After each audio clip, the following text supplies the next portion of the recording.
Commander. We've been hit by one of those space anomalies. Buddy? And the piloting system is down. Buddy? The astrogator's gears are shot! Get a hold of yourself! You're an Earth Directorate agent. Affirmative, Commander. What are the orders? Brace for impact. Unable to brace for impact.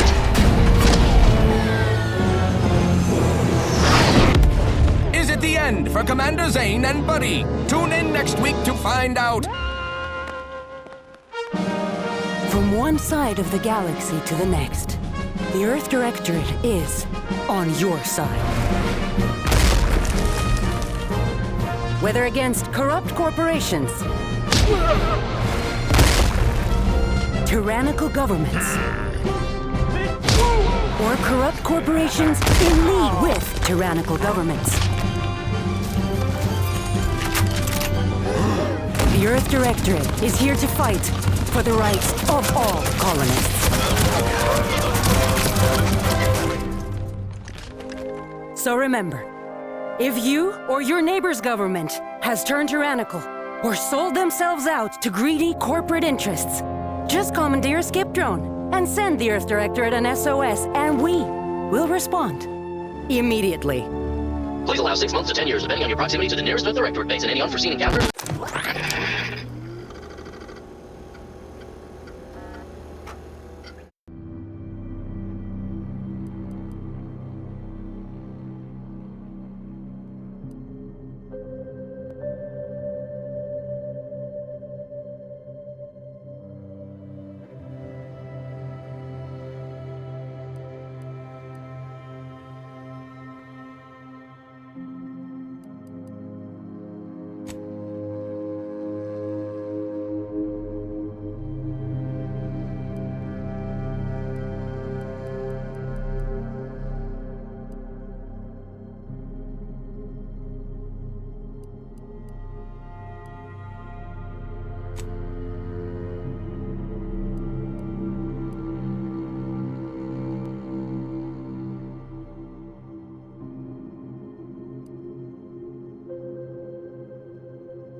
Commander, I knew a mission of this nature was coming from the moment the rifts first appeared. It was, in fact, the very reason for our current arrangement. Your destination, the Arcadian system, is the source of all skip drive manufacturing. However, they also fall outside our legal jurisdiction, a fact which no doubt holds a certain enticement for one such as yourself. We have recently discovered that the drives are somehow responsible for the dangerous rift anomalies, the tears in the fabric of space itself. Without skip drives, interstellar travel is impossible. No intergalactic heists, no fleeing jurisdictions, and no possibility of redemption when all the colonies are dead.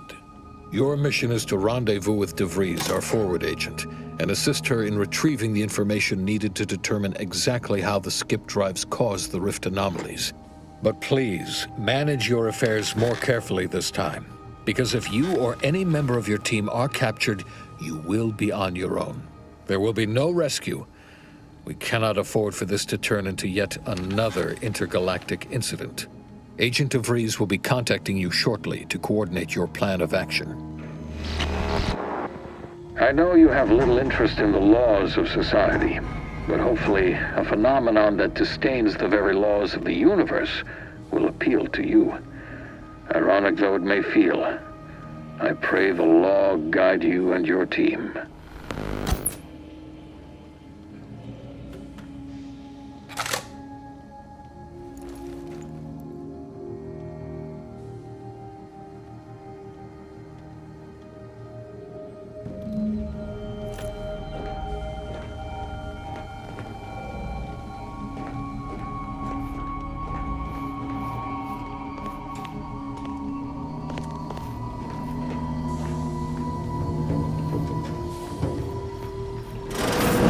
Commander, hey, got a moment?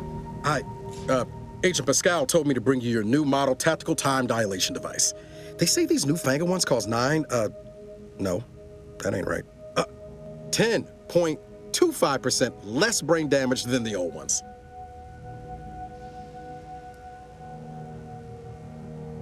This a test? The TTD devices operate by speeding up the subject's perception of time. Or is it slowing? You know, I can never get that right. Everything just moves slower. They say the way it works is like, well, you know how parts of your brain can become damaged if you're in suspended animation too long? It kind of does the same thing.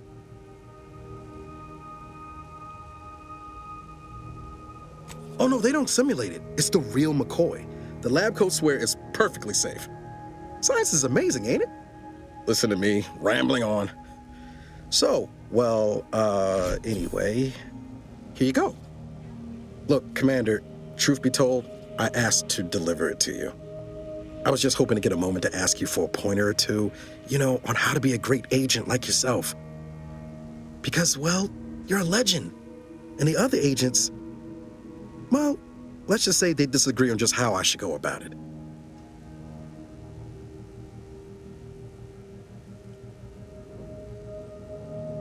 Well, Pascal likes to joke around, but I think she's being sincere when she says it's all about looking out for the people who can't defend themselves. Sandoval says he's got no time for weakness. He says we gotta save people because they're too stupid to save themselves, and that we have righteousness on our side. And Jepson, well, you know him, he don't talk much. So, what do you think?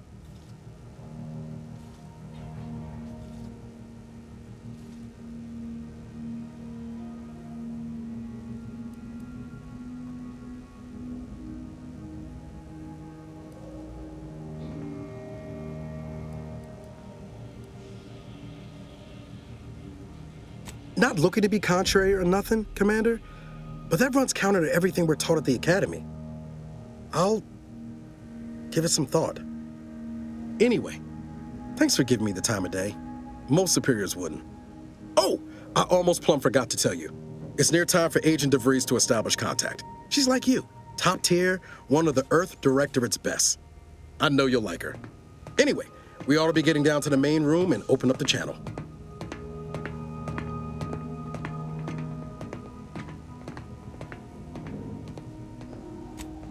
No need to wait on my account, Commander. I'll join you in just a tick.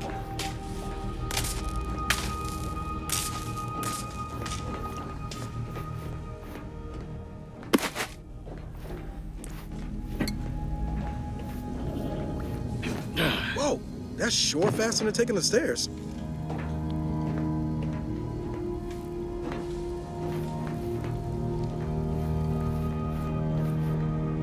Commander, your credentials are required to open the channel with Agent DeVries. Yours are currently located in your cabin. Don't worry, you're not the only one who needs their gray matter rewired after hibernating our way through skip space, Commander. Door out of commission again? Best accustom yourself to crawling through the vents, I suppose.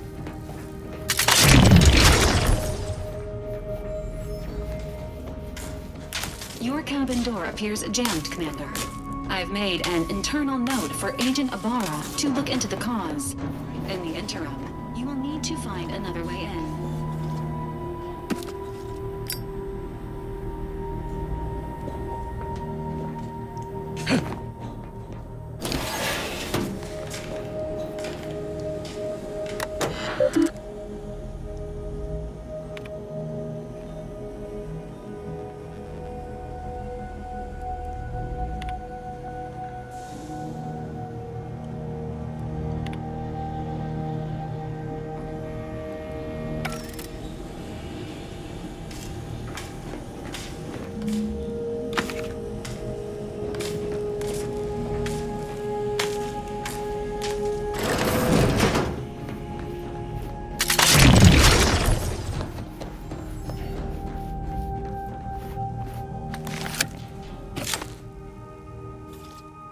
Commander, considering the danger and consequence of the mission we're about to undertake, I hope you'll forgive the lack of pleasantries.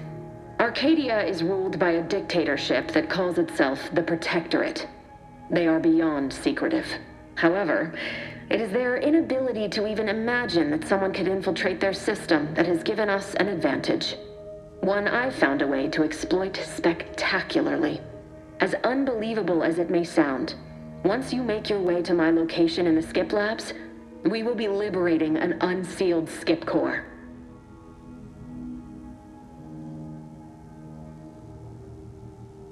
And you know what I'm speaking of. But the whole story about the explosive seals being necessary to complete the circuit so they'll function? Well, it's a lie. The seals are just there to conceal the inner workings of the drive so no one else can duplicate them. Examining an unsealed one will be invaluable in helping our lab coats figure out how they cause the rifts. But you'll first need to make your way to the station proper from the landing pad.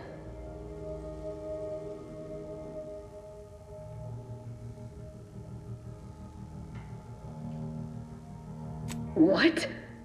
How dare you question my calculations? My math is flawless. I've spent the better part of a year planning this mission. You have no idea what I've sacrificed, what I'm prepared to sacrifice still.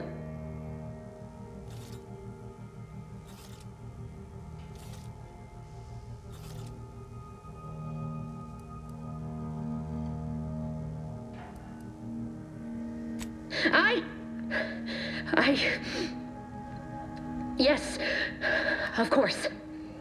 You were in command here. I apologize if I allowed my nerves to get the better of me. It will not happen again. I promise you. I need to go now. My absence will be noticed soon. Once you land, I'll patch in over comms and guide you through the sector. Augustine! I mean, Agent DeVries.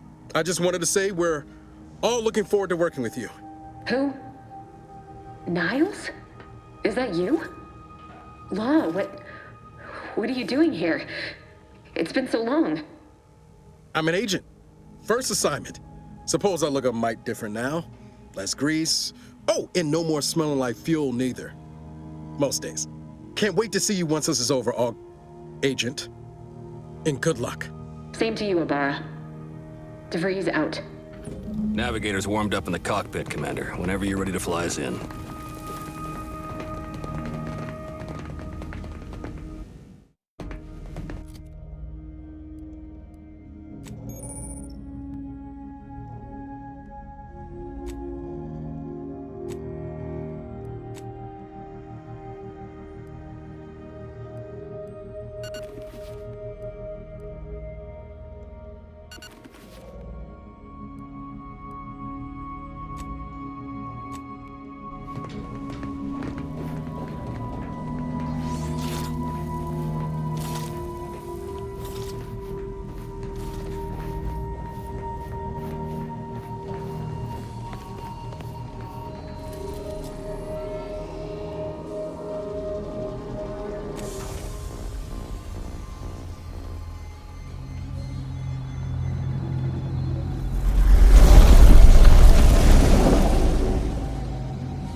subjects, we all know that a structure is only as strong as its basest elements, the dirt on which it is built, which is each and every one of them. Yes, you!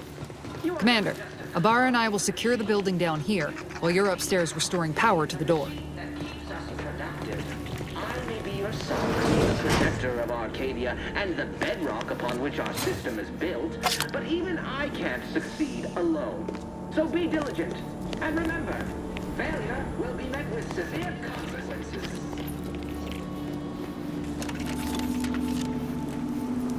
Beloved subjects, we all know that a structure... That smell. Did a sprat get flash fried in here?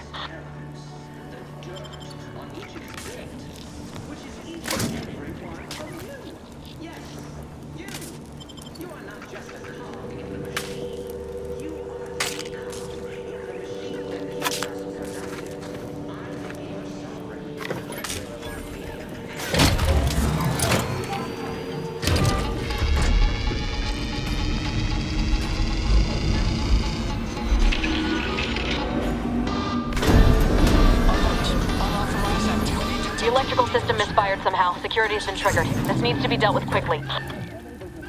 You two,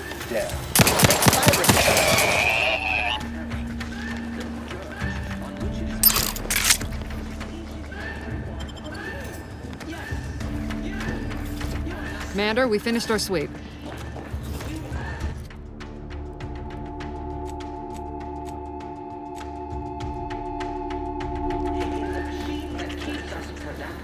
I'd wager we could use the intercom to call for help, Commander. Must be a guard around here somewhere who can shut the mechs down. Screen's broken, so should be nothing to pass yourself off as one of their own. Always a good idea to have a cover story. Cadet Warden 4th Class Corbin receiving. It's a glorious day in the Protectorate. How can I serve? Wait a moment. You're calling from landing pad 0-53? That's listed as decommissioned. And yet the defenses have come online? Please be so kind as to inform me of your name and ID number so that I may report you for this infraction. And hurry, please. The transmission of the Sovereign's family's arrival will start any moment. I can scarce afford the demerits missing it would entail.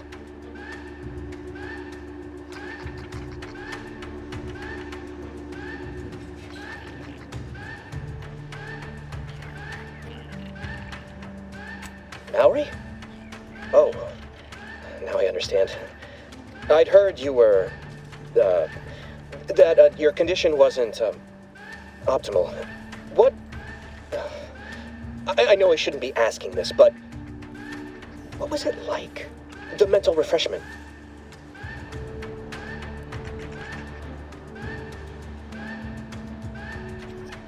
Matriarch, preserve me, I knew it! I am pleased you have been returned to us as a fully functioning subject.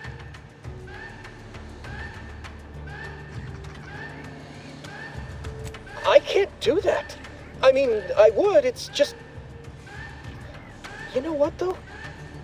In your condition, you're unlikely to even remember this discussion, so it should be of no consequence to me. I will disable the defenses for you, Maori.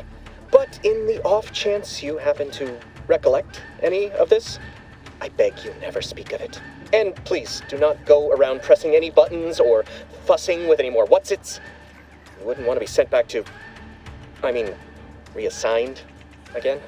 Mighty slick how you fooled that guard, Commander. Let's not waste time congratulating ourselves.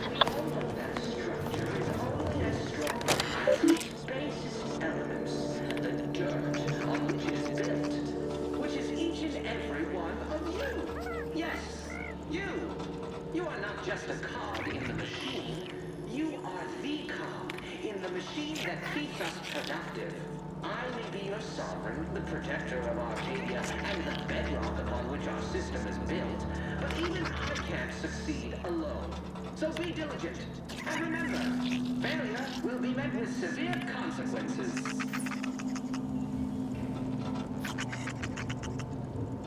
Beloved subjects, we all know that a structure is only as strong as its base element, on which it is built.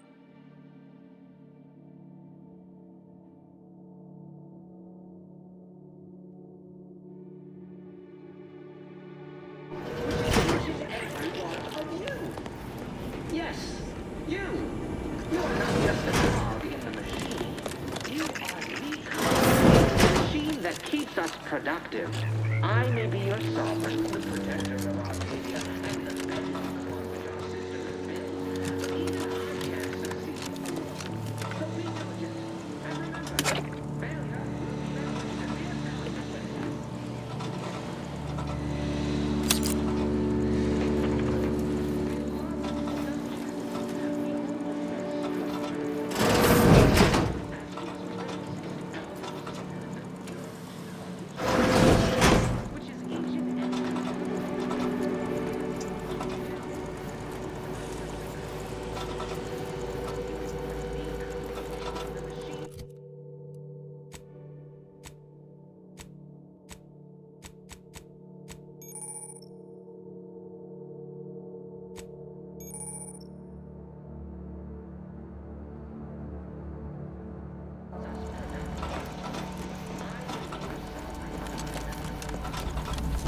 Commander, the situation is becoming more fluid than I'd originally planned for. We've got to change our approach. Split the team to handle comms and security concurrently.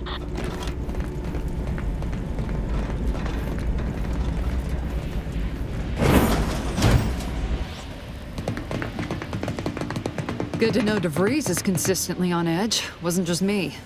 You'd think she'd never been on a mission before. Everyone knows fluid's about the best you can hope for. Well, sitting here jawing ain't gonna accomplish much. Looks to be central dispatch on the right with security ops on the left. Which you taking, Commander? We'll hit the other.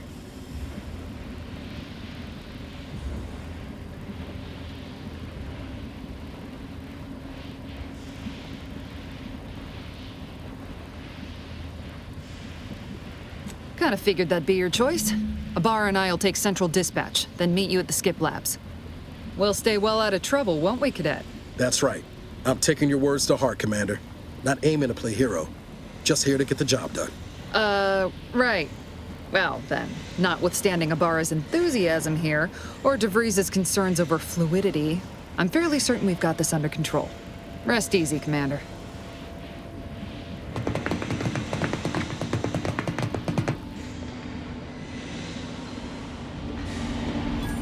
Agent Pascal, ma'am, I've been cogitating on how best to gain entry into Central. Security ops is heavily guarded, so be vigilant. You'll need to shut down security measures once you're inside. I've left a drop for you in the watch post. There's a key to a maintenance tunnel you can follow into the building. Shot? Suppose I could hear you out. Getting shot's certainly part of it.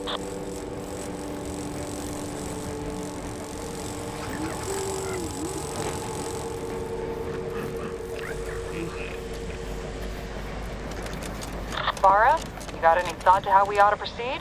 Being awfully quiet. I mean, honestly, how about I, show you when we get to where we're going?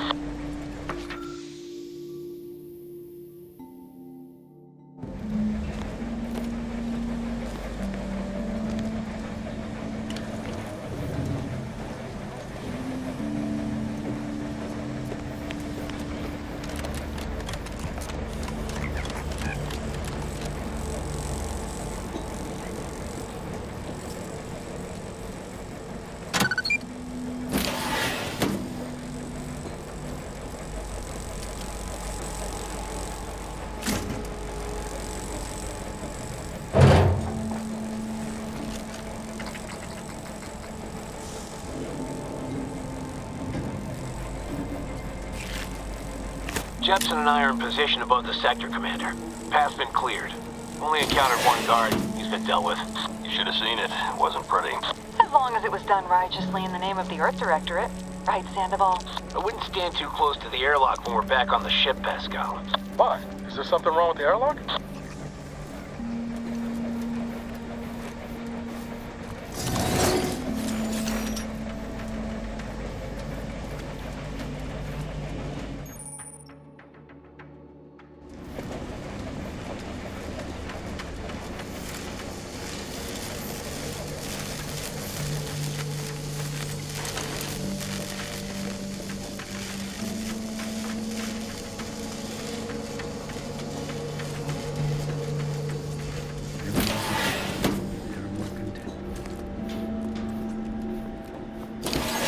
I've stashed a knife in the maintenance access for you, with, instructions on how to use it to quietly bypass the guards.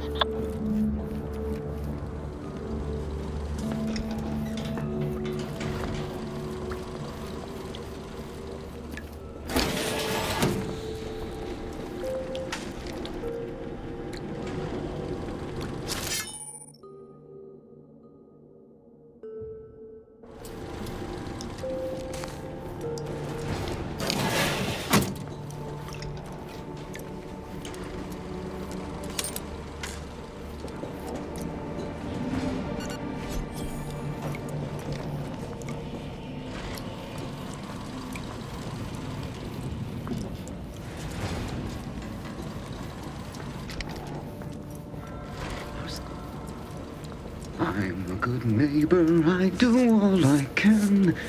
That is my great...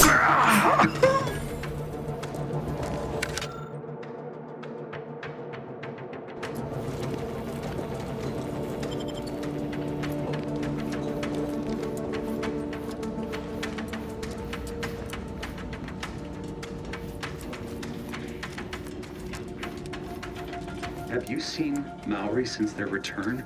The state they're in, it saddens me. Yes. Otherwise, they'd have had the strength and constitution to emerge a better subject, more able to fulfill their duties. Yes, that is exactly what I meant. Praise be to the Protectorate.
I've left some distraction devices in a floor panel by the scaffolding. Use them to breach the control room. Just wait until their guns are pointing away from your position.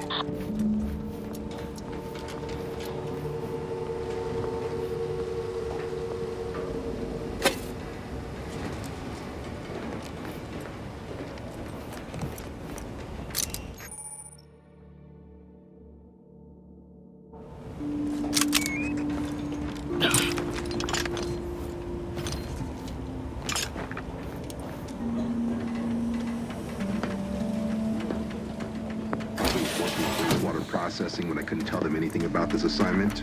Didn't bother me, I assure you. But it was just too close to implying that some jobs are less worthy than others for me to let lie. We all are equal in the service of the Sovereign. Hear, hear. I don't care where I'm assigned. The bounty bestowed upon each of us is superlative. Thank the matriarch.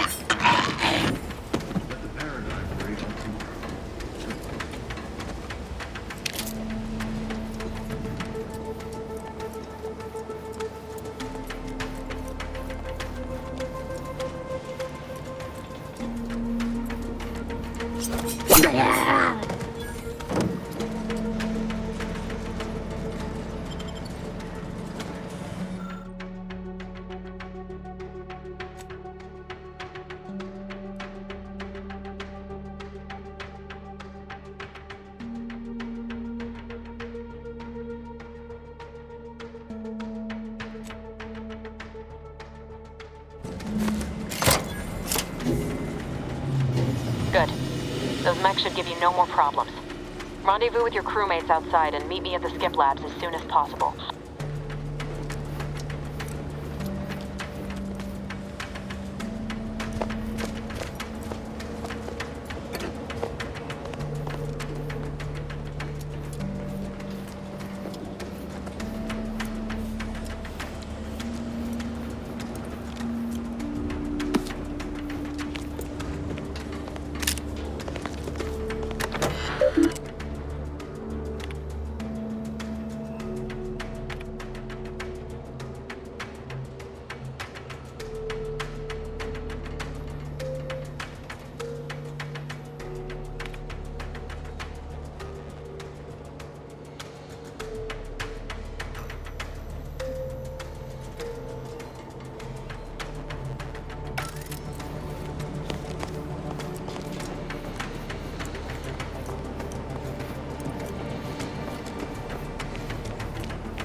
We're en route to the comms control module. Just deal with these guards, quiet-like.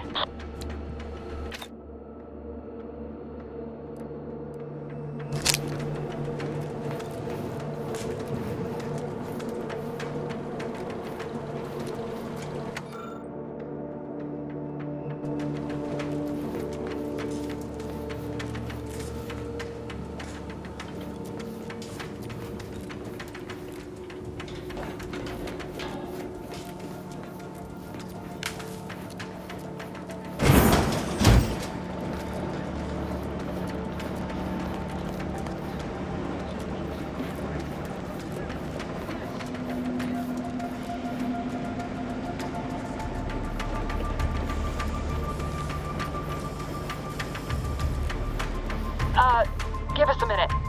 Something's not right. Which our system is built, but even I can't succeed alone. So we have to. And remember, failure will met with severe consequences. Whoa. Hold on. What's this doing here? Was that an explosion? Ibarra, Pascal! Attempting to resuscitate Agent Ibarra. Please stay clear.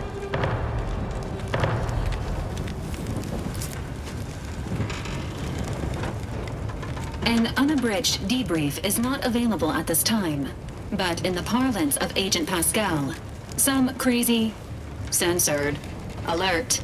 This unit has lost contact with Agent Pascal.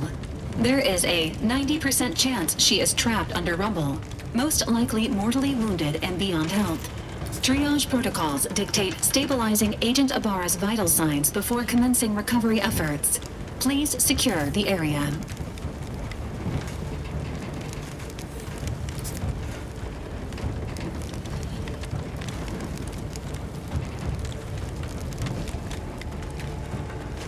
Attempting to move Agent Ibarra is not advisable at this time.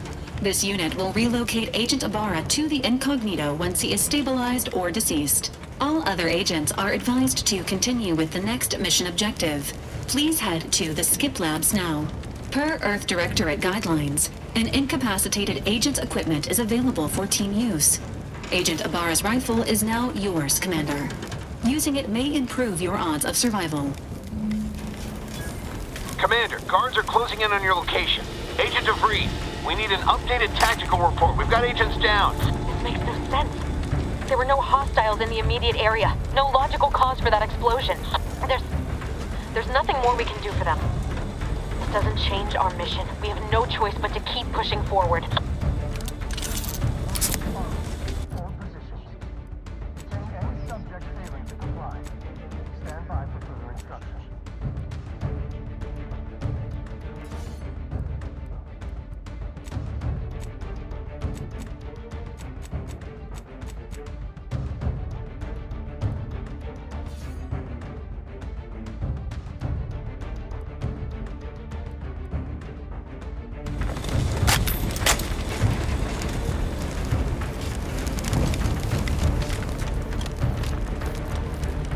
What was...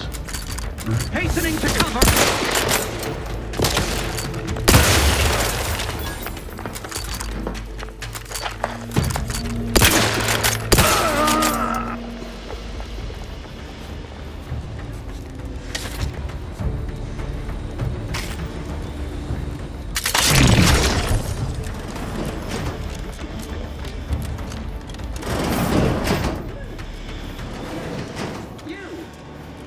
Just a cog in the machine. You are the cog in the machine that keeps us. I may be your sovereign protector.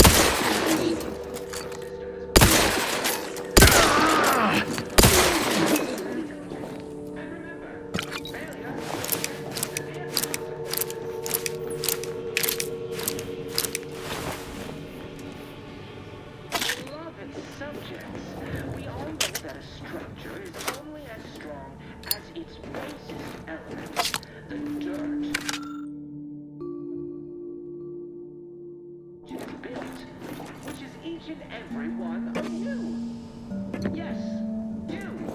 You are not just a cog in the machine. You are the cog in the machine that keeps us productive. I may be your sovereign, the protector of Arcadia, and the bedrock upon which our system is built, but even I can't succeed alone. So be diligent. And remember, failure will be met with severe consequences.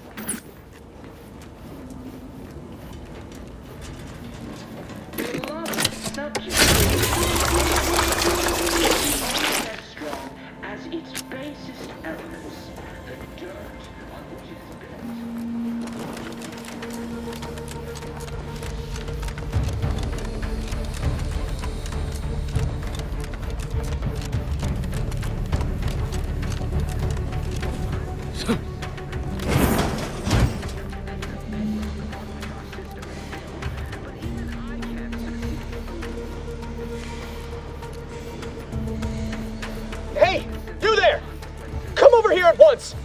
What are you doing here?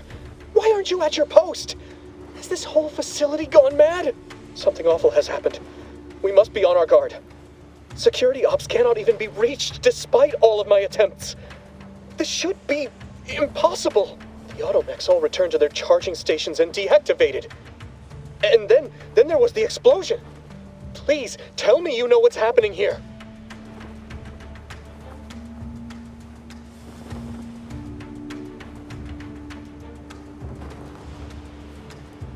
By the matriarch, your voice.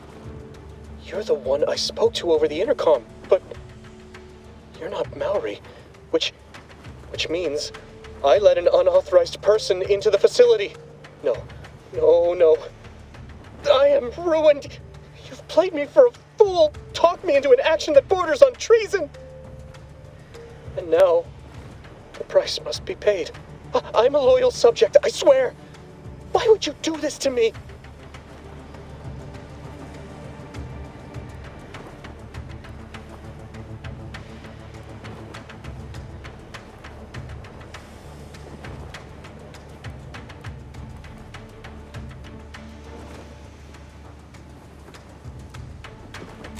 You not only admit your transgressions as if that excuses what you've done, you've called my fealty into question with your actions. I am a subject of the Protectorate. I need not tolerate some malcontent having sport at my expense.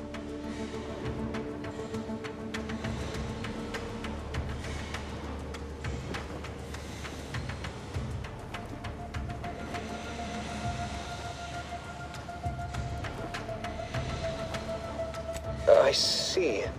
But that is a failing of mine as well, and far from the only one. You are far braver than me to admit such so readily. To be honest, I fear the demerits I have accrued due to my myriad failings doomed me long before I encountered you. It is only weeks, if not days, before I must face my fate.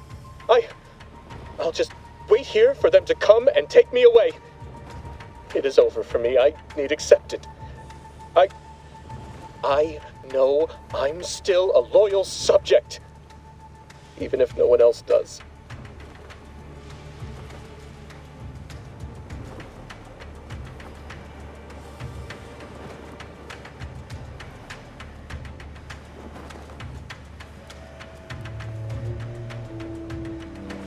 Of what matter is it if I go willingly or not? The fact is that it is unavoidable. My latest perpetual appraisal of purpose was less than adequate. It's just sitting on Arbiter Jackson's terminal, waiting like a blade above my head. When the demerits for this are added, maybe I'll be lucky and they'll just execute me instead.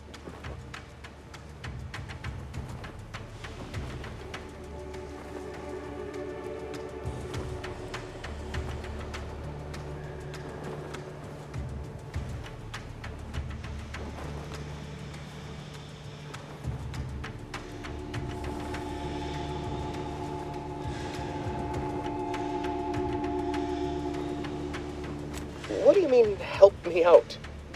There is no help for me. Petitioning for redress is only admissible in extreme circumstances. Anything else shows a disrespect for the system's purity and perfection.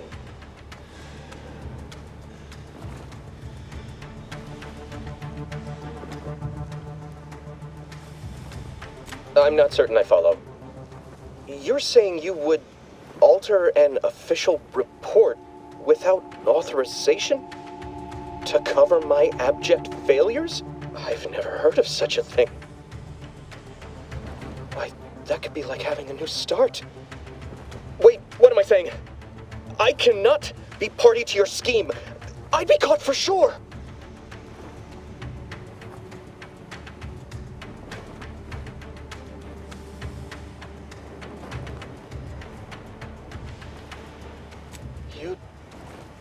You'd do that for me?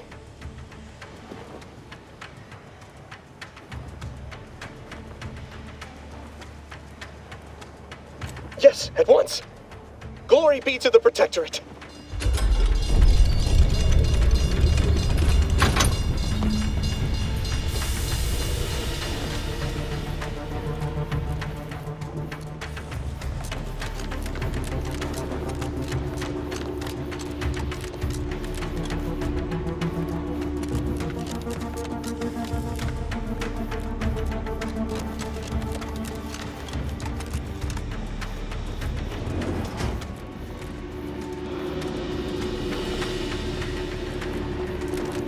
I don't know what happened out there. This is all going wrong. Niles. He was a promising agent, but we've got no time for grieving. Take the lift behind you and get to me as soon as you can. It's imperative we retrieve this unsealed core and escape this station, lest his sacrifice be for nothing.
Commander, be on your guard.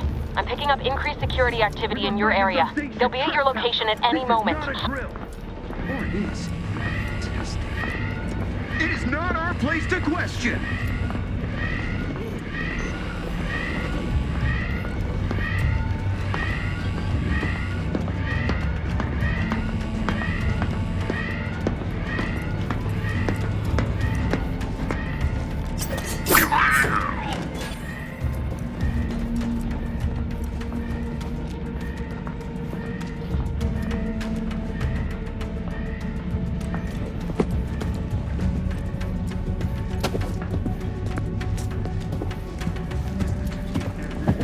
Take a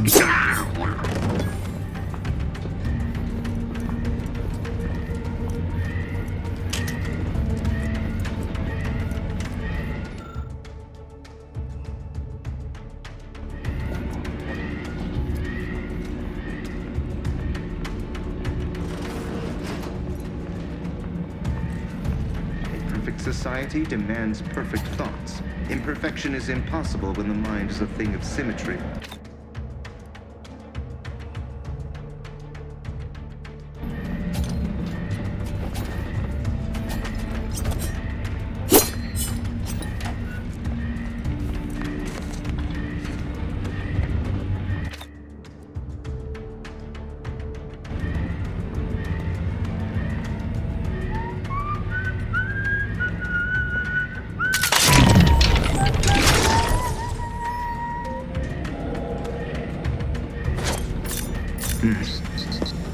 With once over, the source of the disturbance is known to me.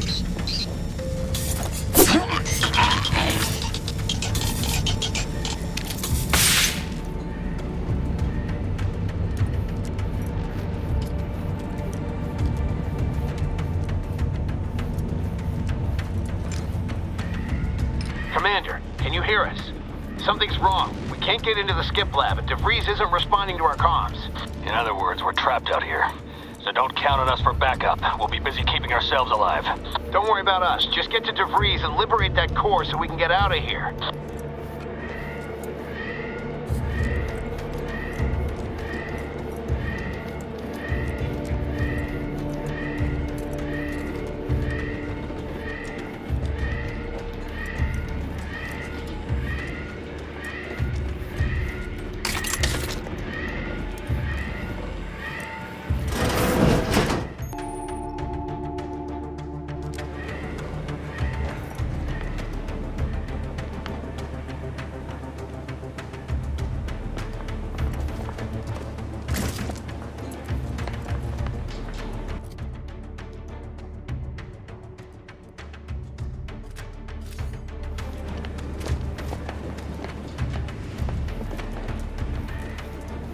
With some light instructions.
That's somebody.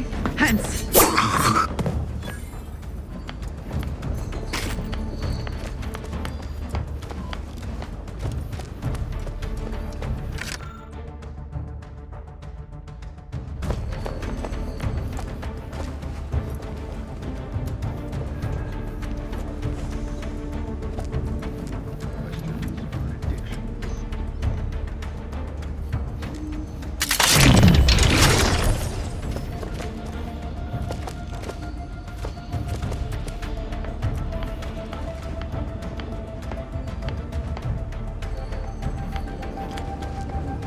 Thinking never made anybody happy.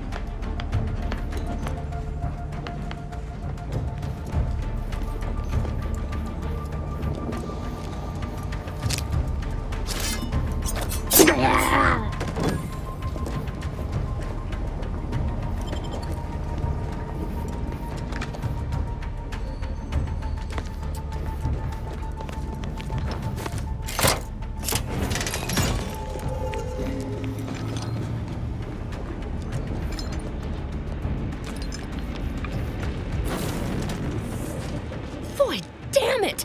Can't you get anything right? You were supposed to be dead already. I should have known an ex-convict would have a knack for self-preservation. Oh, an infuriating miscalculation on my part, but one that will soon be rectified.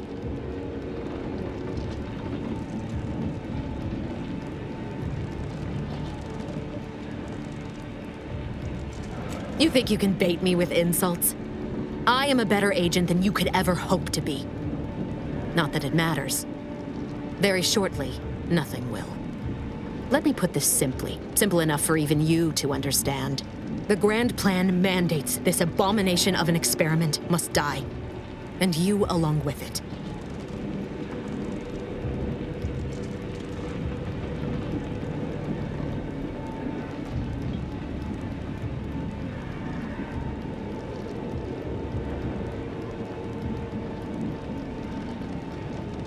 I have neither the time nor the need to explain the veracity, the nuances of the plan to one such as yourself.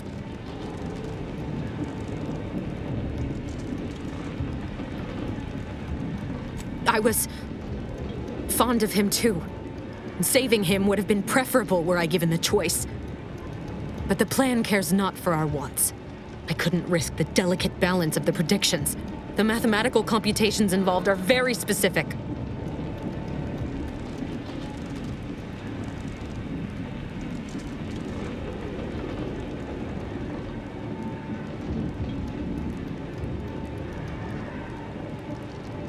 Are you finished with your pithy threats? I'm loath to step on your big moment, but we are out of time. Farewell, Commander.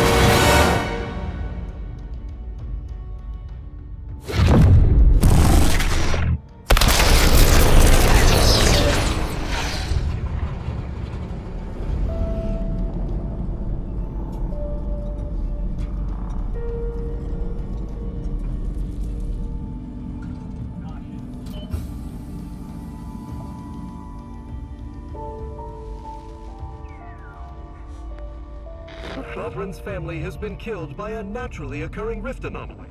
High priority alert to all Earth Directorate agents. Contact with Earth has been lost. Identified ships on the edge of Arcadia. It's no longer just a spacer's choice, it's Auntie's choice. Greater value for your men. Arcadian citizens, we've come to deliver you from oppression.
You're not hearing me, Val.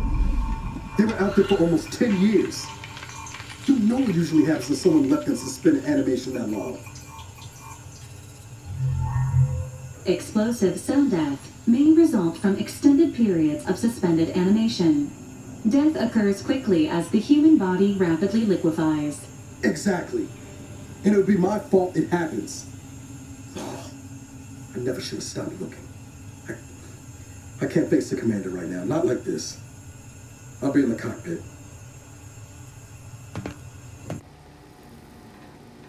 Welcome back to consciousness, Commander. Please accept your back pay for the previous mission. It has been prorated according to the mission's failure and your unapproved 3,468-day sabbatical. This unit is not programmed to judge the activities of off-duty agents. Revival protocols mandate a physical and cognitive test to confirm mission readiness. This is to ensure no unexpected changes have occurred regarding your abilities, Commander.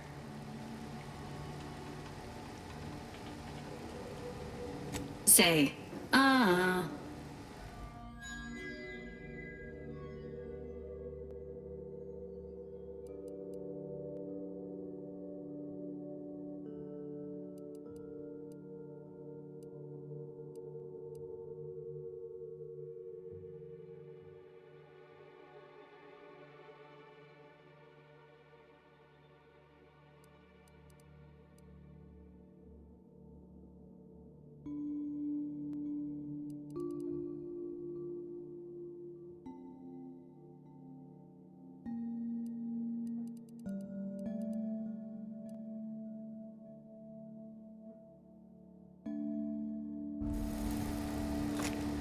Assessment complete. It appears you experienced some changes while in suspended animation, but nothing of concern. This unit will update your records accordingly. An event summary will now be provided to improve your situational awareness, Commander. If you feel yourself beginning to liquefy at any point, please notify this unit immediately.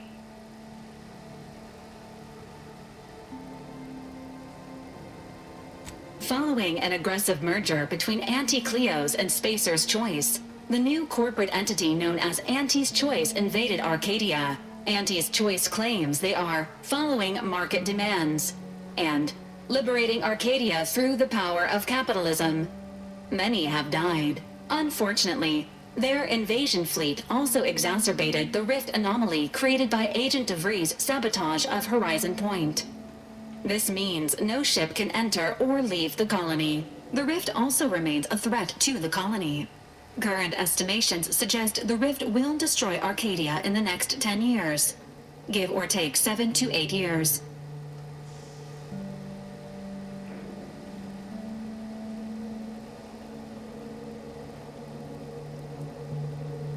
Initiating reassurance.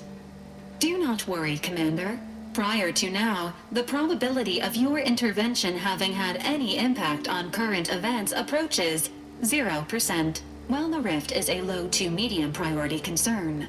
Agent Ibarra has expressed far more confusion and alarm about Agent DeVries' latest actions.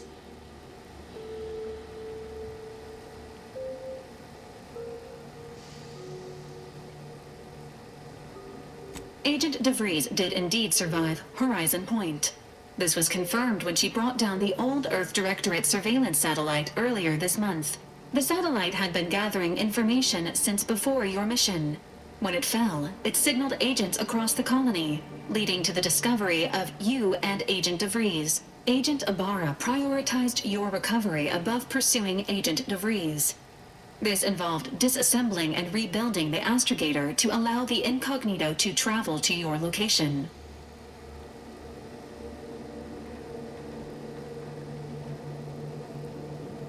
It is inadvisable. However, Agent Ibarra has had many years to teach himself new skills, though he has not shown the same aptitude in soap making, hydroponics, or cooking. This unit has also observed a marked improvement in Agent Ibarra's hygiene regimen since the satellite was brought down. He is shaving again, and routinely changes his clothing. Final update. Due to the deaths of every other squad member, Agent Ibarra is now a full agent. He is currently in the cockpit. Please extend your congratulations when you see him.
Records indicate that lockboxes, such as the two housed in this dispenser, were originally part of a failed smuggling operation.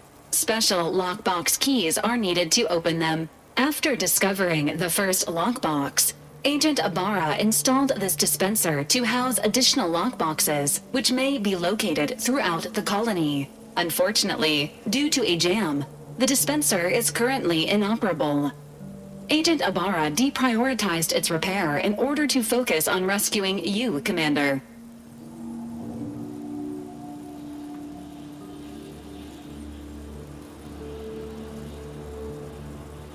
Tampering may result in damage to the container's contents. Theorizing. Extracting the contents from the first lockbox may disencumber the dispenser, allowing it to return to normal operations. This unit has an advanced decryption key that can open the first lockbox, Commander.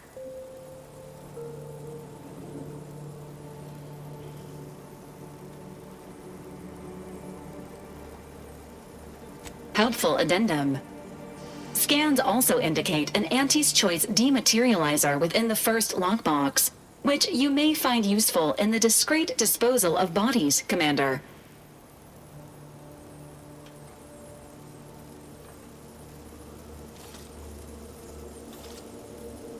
Valerie units are not authorized to comment on active or inactive criminal cases. Additionally, the second lockbox's contents may contain parts to upgrade your Valerie unit. Upgrades are recommended to improve your experience of Valerie.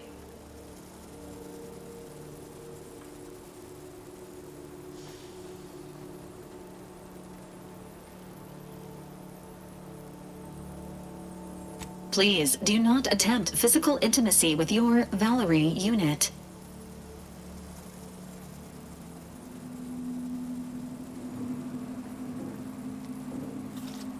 This unit is programmed for all manner of self-defense.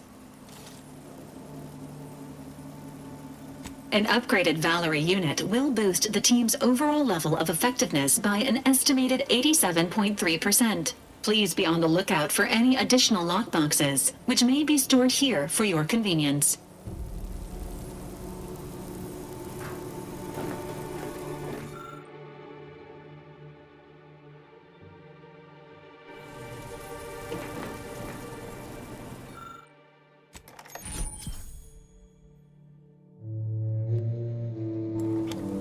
Congratulations on your acquisition of the dematerializer. The dispenser is now functioning normally. Your ability to conceal homicides has also been increased by 85.9%.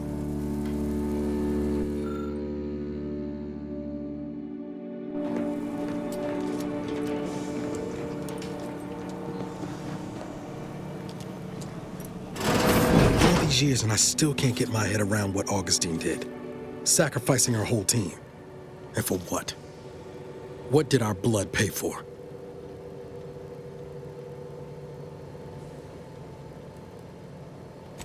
Oh, Commander. Thought you were Val. Glad to see you up and ambling about. And not, human stew.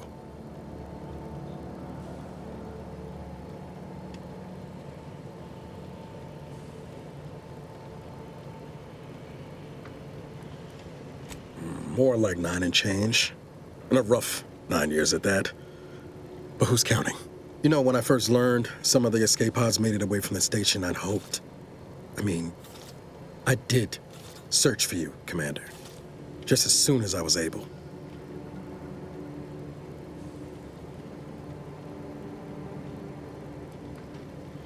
So then, I gather Val's described our state of affairs?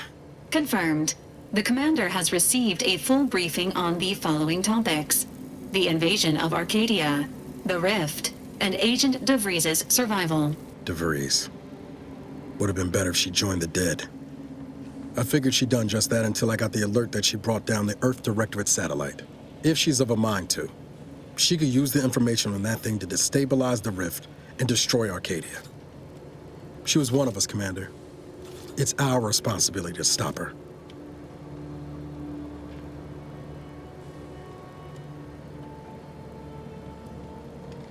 Acts of unprovoked violence are not sanctioned by the Earth Directorate except on occasions of premeditative self-defense.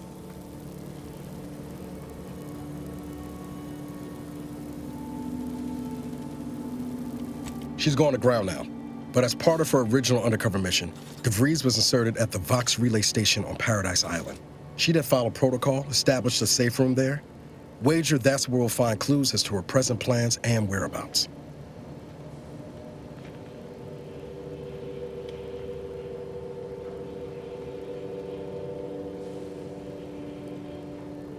Thank you, Commander. Means a lot coming from you. Just to be clear, I'm not saying we're strolling up to the Vox station and knock nicely. The Vox is highly restricted and heavily defended. It'd be a death sentence. We might ought to explore the island first, find out what we can. The satellite alert pinged DeVries' tracker in a town, named Fairfield. Wasn't nowhere clear as yours, so we need to poke around a bit. Doubt she's there now, but it seems a better place to start than insulting her Protectorate communications hub.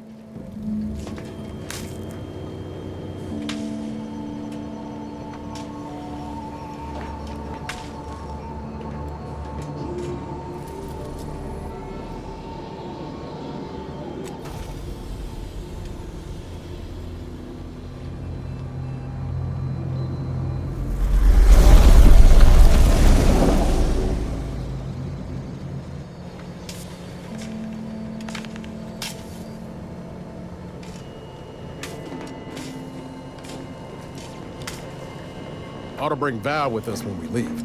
She might not look it, but she can be fearsome in a fight.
entering a confrontational state.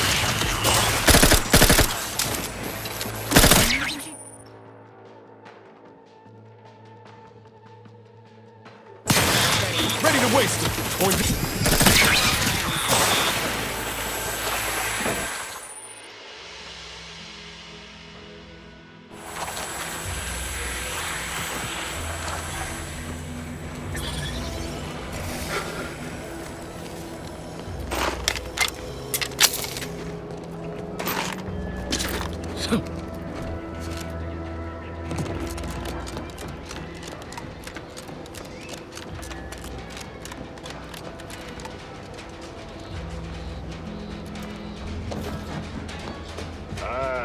company. Must be... Hello there, go-getter.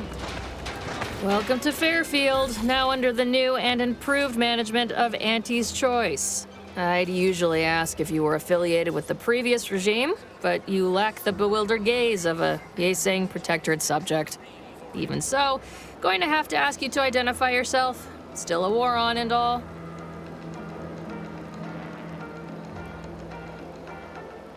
Huh. Really? Everyone knows we're cultivating our sprat population for a new deep-fried snack line. So I refuse to fall for such a ham-handed attempt at dissemblance. Look, we're Auntie's Choice. Lying's fine. We downright admire it even, if you pull it off. Next time, try a little harder. End of the day, we let most anybody in. Bottom line's all we care about is our bottom line. That'll be all, unless you got any questions before you're on your way.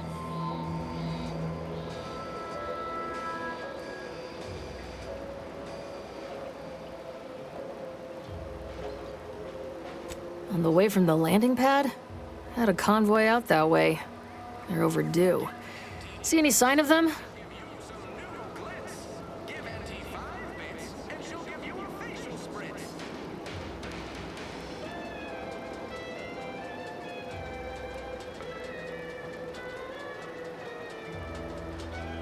Damnation. I had a friend on that detail. He always carried this, keepsake. You didn't happen to find it, did you?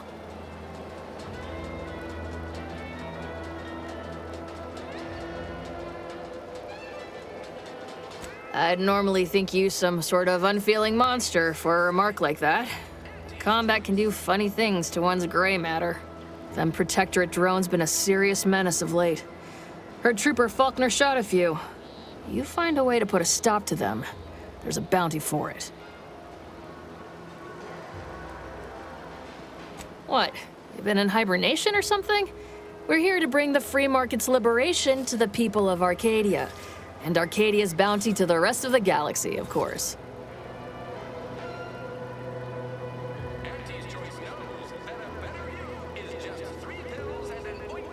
Oh, we got everything. One of them, at least. Clinic's over there on your left, watering hole's a bit down on the right. Market's a straight shot down the lane. As I've never heard of her, can't say I can. Seems like Minister Milver Street knows everybody, though. Probably ask him. Anything else? Once again, welcome to Fairfield, the official new home of free trade and self-reliance on Eden.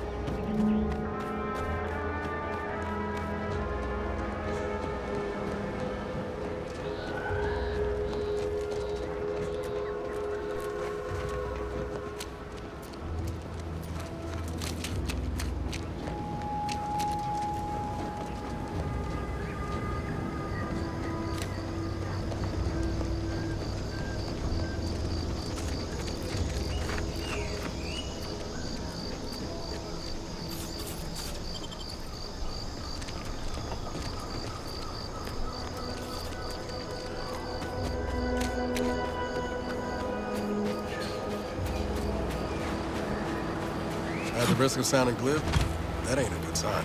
Correction. The sign seems to be functioning nominally. Can't say the same for the trooper.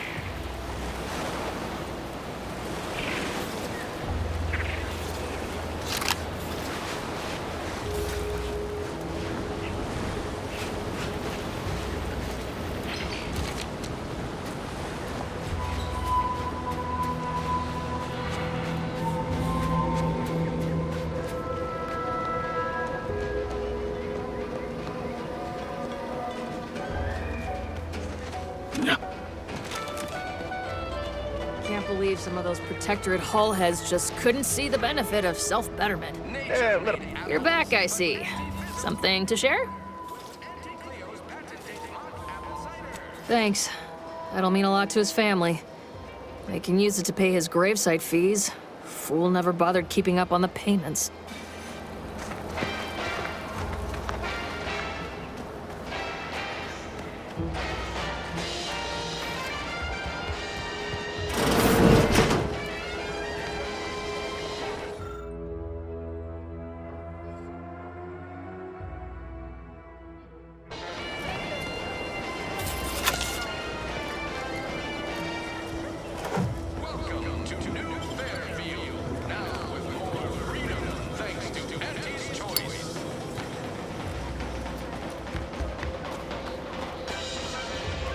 Keep your petty skepticism. I'll pay my tab in no time. You'll see. Mark my words, when my deal comes through, I'll have enough bits to own this place. That guard wasn't being ironical about the giant hologram over Town Hall. Well, guess we ought to go acquaint ourselves with that minister like she said. Swear, I almost had it this time. Everything all lined up. Easy mark, guaranteed moneymaker, favorable terms. Practically the recipe for success. Look like you've had your share of troubles. Ever had the perfect opportunity just slip through your fingers?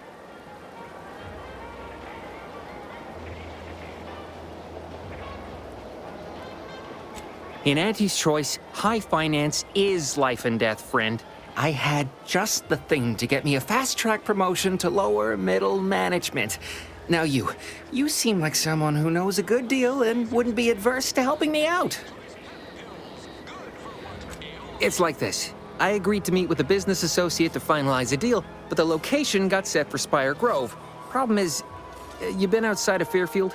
The funicular to Spire Grove broke recently, so I got no way to get up there. I'd break my neck scaling that cliff for sure. There's a long way around, but it's not for me. Why, the path there might be lousy with raptidons for all I know. It wasn't before, but mayhap they were just lulling me into a false sense of complacency so they can strike.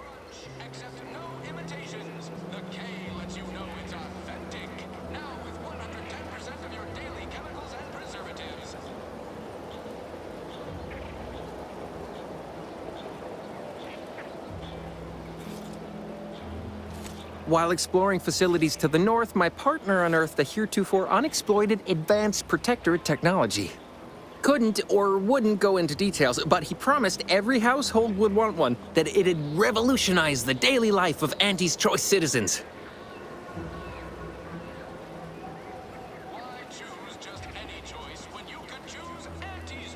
I lay my hands on something like that, turn it over to management. I'd start climbing the rungs of the corporate ladder right quick. Soon, I'd have all the considerable perks of someone responsible for a hit new product line. Bigger salary, name recognition, reserved seating in the company restroom, the works.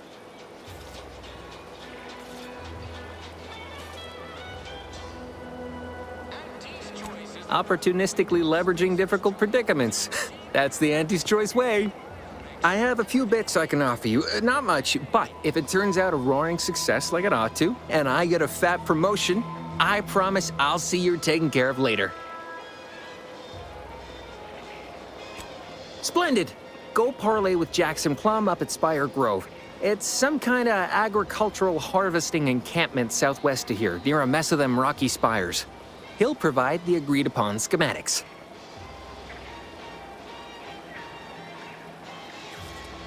The broke-down funicular is due west of here. Dexterous-looking so-and-so like yourself could probably scarp her up it in a jiffy. From there, it's just up the hill a smidge. So close, but so far away. At least for me, anyhow.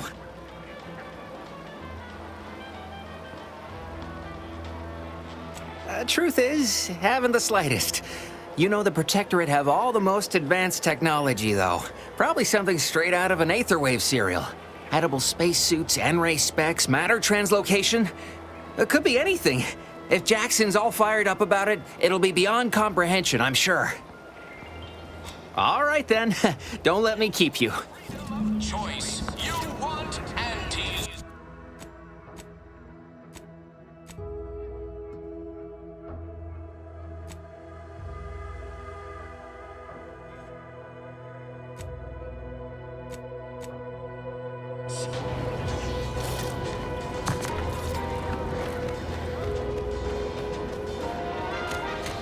Might I have a word, Commander?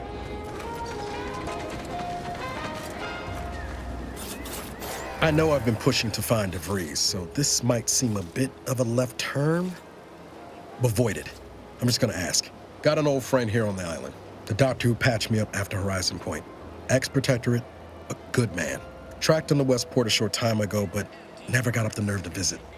Reckon we could drop by and pay him a visit. Brief one, of course.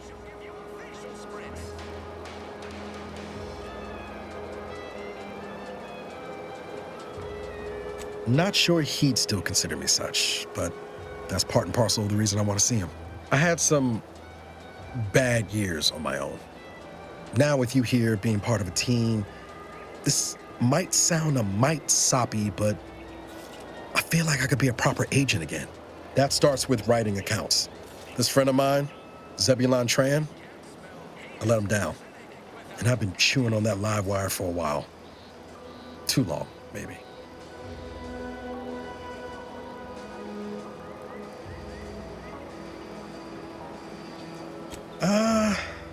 Likely not. We didn't exactly leave off in a good way. Traded some hard words over promises I made and ought not have. After I recovered from Horizon Point, Zeb and I ran together for a spell, doing what we could to help folks in difficult spots. Fighting Protectorate tyranny in small ways. Too small for Zeb, as it turned out. He was unhappy before I showed up, and after, well, all my Directorate talk fired him up even more. I had my orders. I was to stay low. Couldn't let the Protectorate catch wind of an Earth Directorate agent in its midst. But Zeb, he kept pushing to take more extreme action.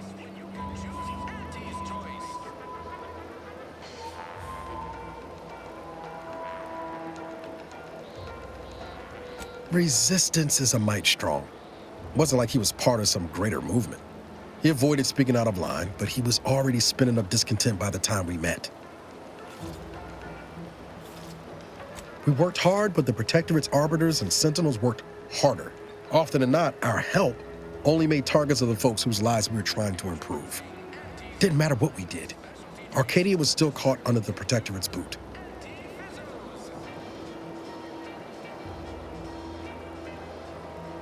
Wouldn't have expected you to see it that way, given all your talk of trusting no one and looking out for myself. But maybe we've both done some growing since then. Anyway, things weren't good. Zeb and I couldn't find the rhythm we had before. We were arguing every day. Eventually, cutting ties just seemed for the best. Clean like. Only later I learned Zeb hadn't given up the struggle like I assumed he would. He got to stay in mental refreshment for his trouble. That's the last I heard of him, till recent.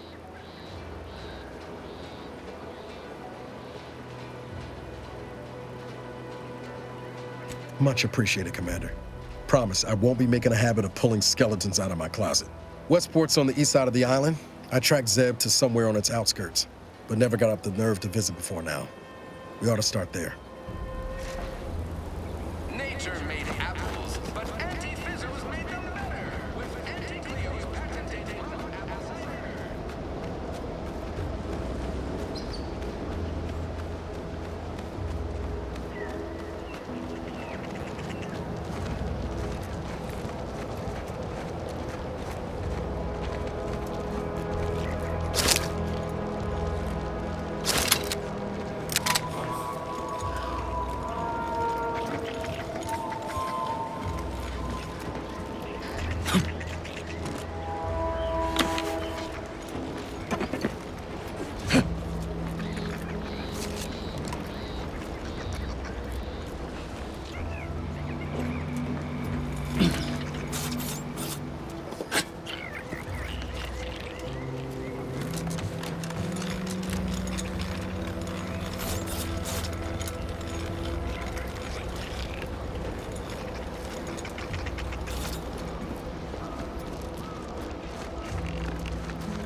designed it, and the Sovereign embodies and executes on it. Throughout history, human societies were constantly out of balance. Individualism ran rampant. Depletion of resources and lack of community led to terrible suffering. This looks like the place. Long, I haven't felt this high-strung since Horizon Point. Just hope he's here.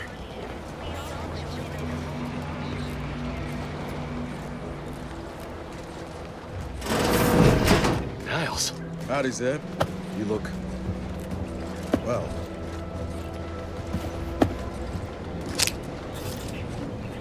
Has my mind been set upon by shadows? I thought you dead. Can't imagine why you think that. I've only been gone 4 years. Oh, back from your little saunter then, are you? Head all cleared? I must say, you took quite the perambulation. I hope you didn't wear out your rotation adapters.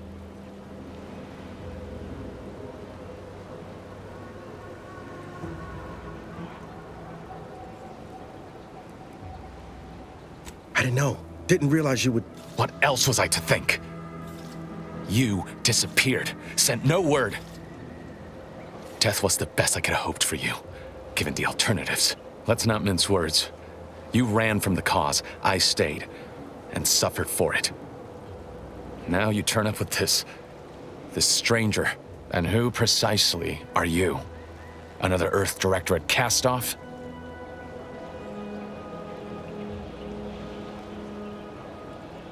So, you are keeping company these days. Just not mine.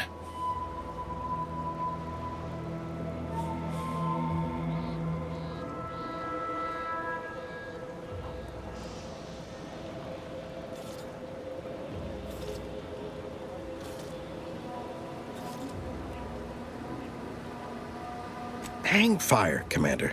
Look, I'm not just here to gas you up with empty apologies. I want to set things right between us. Oh, now you want to help. Where were you when the war happened? Or when I was being carted off to mental refreshment? Where were you when I actually needed you? I know I let you down before, but give me a chance to earn back your trust. There must be something I can lend you a hand with. I know you haven't given up the fight. I haven't the time to patch your bleeding conscience, Niles. I'm in a situation that demands my full attention. It's Baines. My team's been caught. Pharaoh and March are dead. Protectorate are holding the rest for interrogation. A ship is inbound to take us off-world, to the consul himself. I barely managed to evade capture. Damn it! It looks like the data went through, but there's something wrong with the connection. The cipher isn't transmitting... Found her! You there! Step away from that terminal at once! Audra! Fuck! It's all coming apart.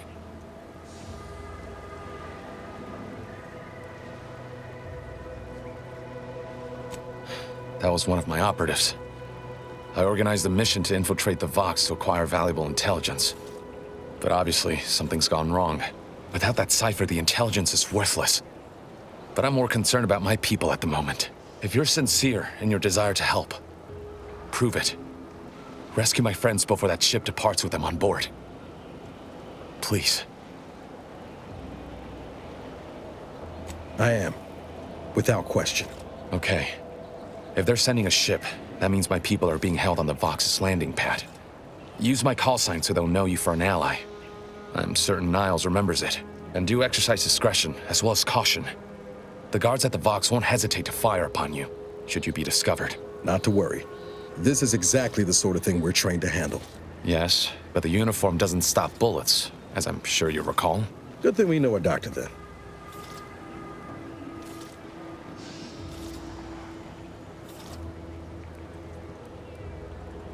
Then let's hope the ship also takes its time arriving, and that my friend's pain threshold withstands any attempts to soften them up for the consul. I'll answer what I can. If you must know, it was my sister. A neighbor reported her for some misconduct, and she was taken to be refreshed. I never heard what her alleged crime was meant to be. The woman who returned was nigh unrecognizable. The injustice of it rattled me. And once I began to look into what had happened, the more discomfort I felt.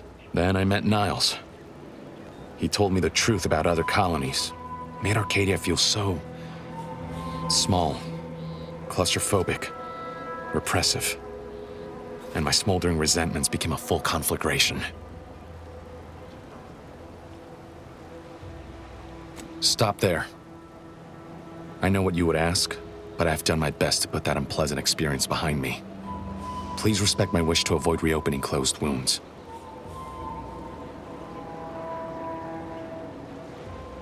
The Crabbles? They keep people away who might otherwise stumble into my operation here, and I feel kindly toward them. Ah, of course. Hogarth and his unfortunate charges would be top of mind if you've explored the nearby settlement. I sympathize with the plight of those in Westport. They want nothing to do with me, of course, or anyone outside the Sovereign's grace, which has been to my benefit. I do believe that one day, the truth of the Protector's iniquity will be too obvious to ignore. But for now, not even a crowbar could pry open all those shut eyes.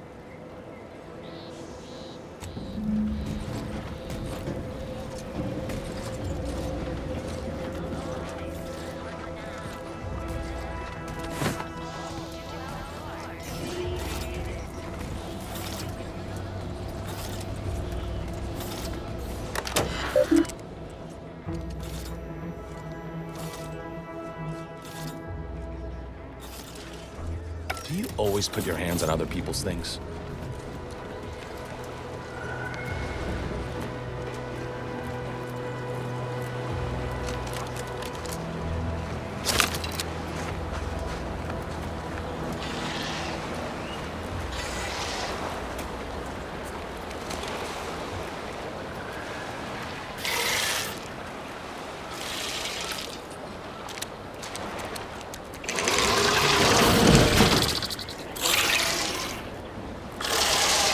Guns!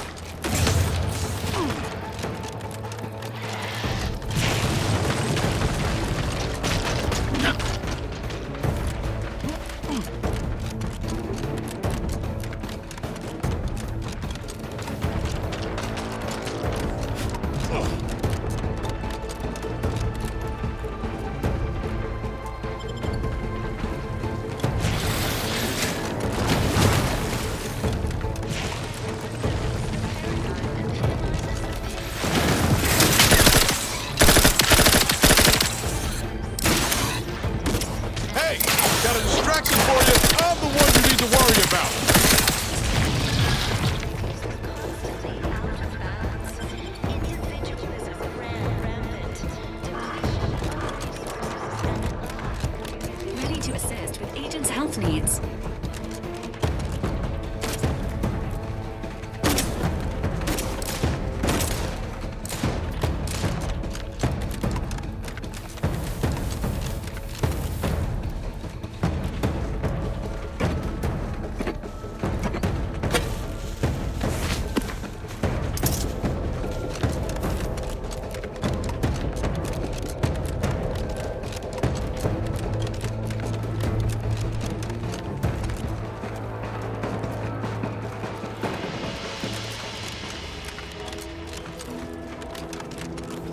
Entering a confrontational phase.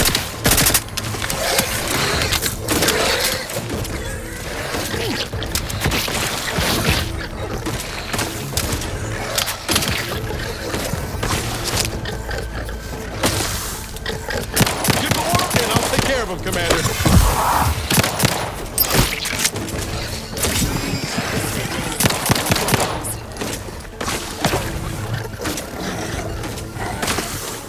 Just shoot in the thin air.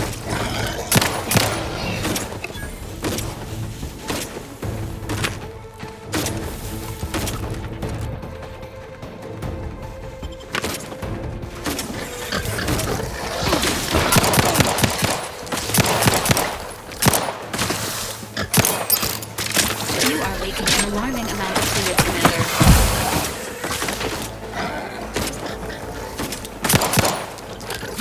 Hit the broadside of a freighter. Over here! Free hole in the head!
Sequencing attack strategies.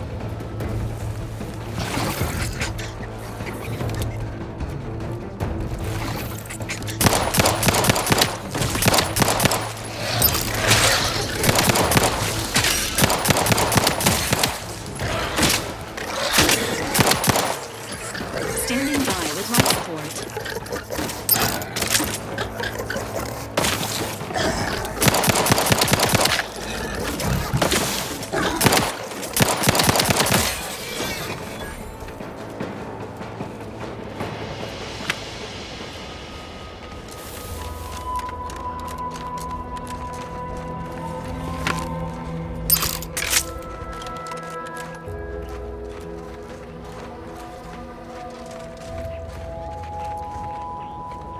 Goodwin here. Field report update.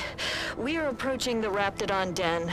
These beasts have exhibited excessive irritability as of late. We endeavor to determine why. Surely the red spores aren't to blame. Wind-borne spores lack the catalytic agent of our food additives. Only way to be certain is to gather a stool sample. Simple enough. A routine task for the Audacious Advances field team. Quiet now as we approach the Rap's nest. Certainly this spirited variety will offer... Oh, no! Oh, okay. We need to run now!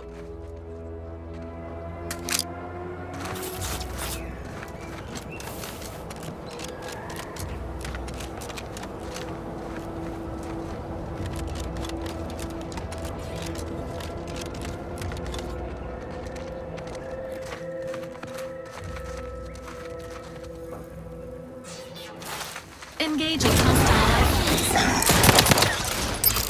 Love to, but I'm not ready.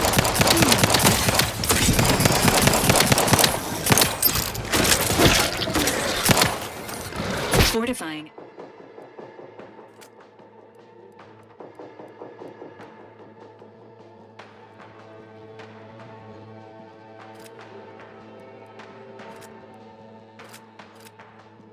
Teammates.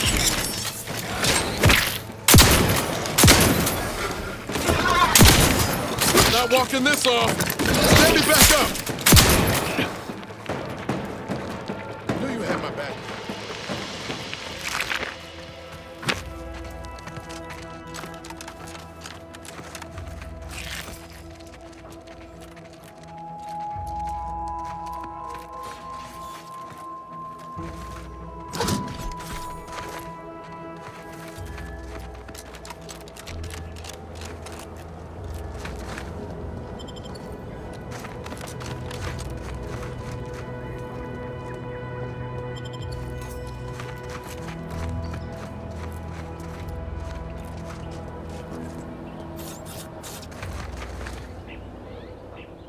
Just any choice when you could choose Auntie's choice. Remember, Auntie knows best.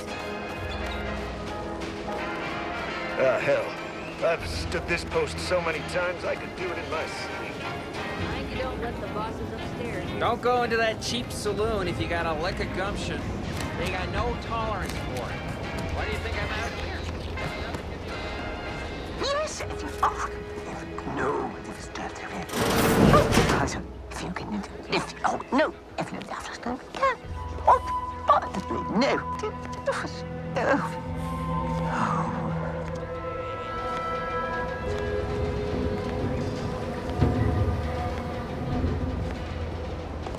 Yet you see fit to keep me in a constant state of consternation.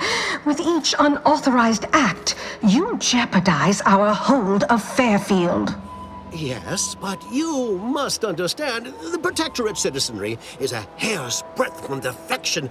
Within the week, I'm certain. Certain? Like the week prior and the week before that. Impressive foresight you wield. Should apply to join the Order of the Ascendant. It would be difficult enough to convert the stubborn populace without your soldiers' constant, ill-advised forays. Enough! Your yipping reminds me of my 2 old canids. I loved those canids. You, on the other hand, are trying my patience. We don't want to try Auntie's patience, do we? No, Auntie. Yes, I thought not. Now, unless you care to see what life in the lower rungs looks like, you will both of you cease your foolish maneuvering immediately. Do I make myself clear? Yes, Auntie. Good. See that it is done. I will brook no more disappointments. And while you're at it, you might want to look into your security situation, Commander. I'm not accustomed to an audience when addressing my subordinates. Who in the void? Eavesdropping on Auntie's choice business is like to get a body shot for spine. Though you're not wanting for moxie. I'll give you that. Now hold a moment, Car. When opportunity comes visiting, perhaps it's better not to riddle it full of holes. Our new compatriot may be of assistance. A surprisingly good point, especially from you. She only forbade us using our own personnel. Be a whole other matter were a stranger to happen to aid one of us. But which? Well, you seem an observant sort, so I expect you'll tire of Milver Street's bluster soon enough. Come see me before agreeing to whatever absurdity he proposes. Unlike him, I have some work actually befitting your time. I'll be waiting. Alone at last. I never thought she'd leave. Now then, allow me to introduce myself. I am D.B. Milver Street, Minister of Marketing, Duke of Demographics, Commercial Condottiere, President of Promotional Material. Tell me, do you believe in signs?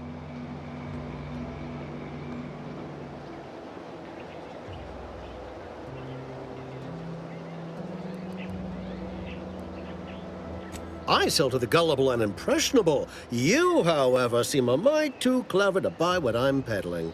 No, friend, I've got something better in mind for you. I do not believe in signs. I believe in opportunities. Right now, at this moment, you and I have an opportunity to save countless lives. But I'm hardly the type to beg and ask for nothing in return. Tell me, what do you desire of this island?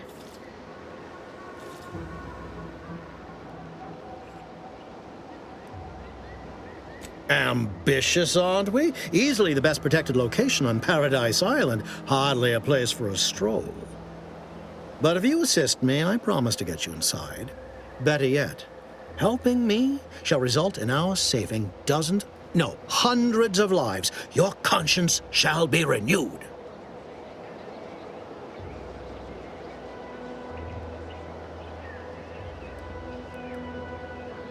You're a hard sell. All right, I'll play this your way. If I attain my goals, I suspect I shall find it far easier to ascend within Auntie's choice. And I'm especially willing to aid you. Did that get your attention?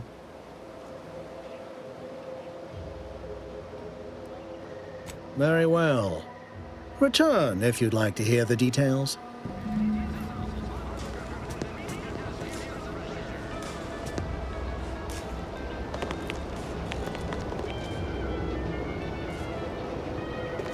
Watch out for that Auntie Cleo.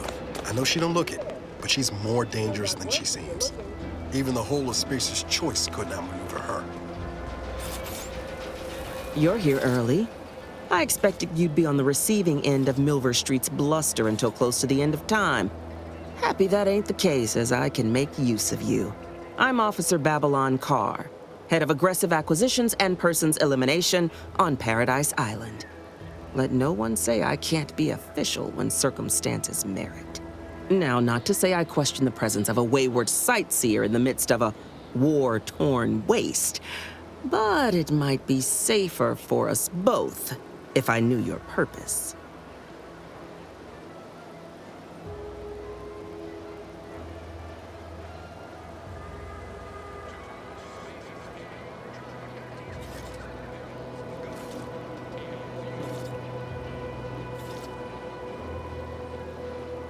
The Vox, eh?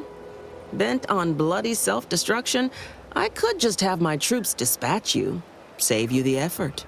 Although if you were keen on continuing to draw breath, perhaps you and I could broker a deal. There are Protectorate vitals need bled. You could do the bleeding. I want the Protectorate war effort exsanguinated. You want into the Vox relay. You help me, I help you. There's a particular holding we shelled early in the war, name of Euphoria Coast Automech Repair Center. Deserves a raising for the length of its blasted name alone. My scouts report recent Protectorate attempts to bring it back to functioning. I need the place sabotaged, lest automechs return to aid the Protectorate war effort in droves. Should note, the ministers like to take our working together as a personal affront. Aid me, and I suspect he'll rescind any offer he may have made to you.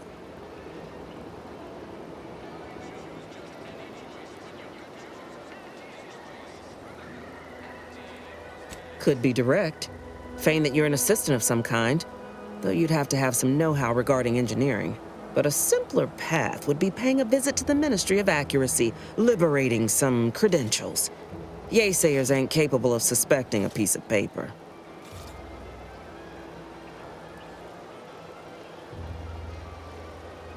Certainly could.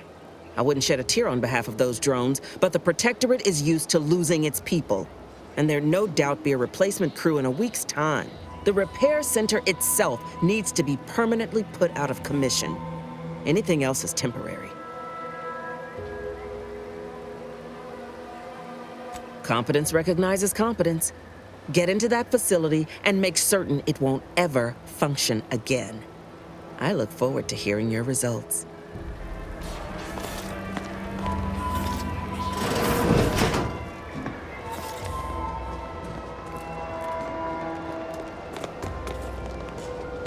You approach openly, despite your new standing as a minion of Commander Babylon Carr. Well, speak all you like, you've aligned yourself with the brute, thereby identifying yourself as one. I shall not forget this anytime soon. Go on, then. I've some faint recollections of the fuzz beneath my hat. Perhaps I saw such a name amidst my perusal of the Protectorate domicile assignment records. The record room is in this building. You have my permission to peruse at your leisure.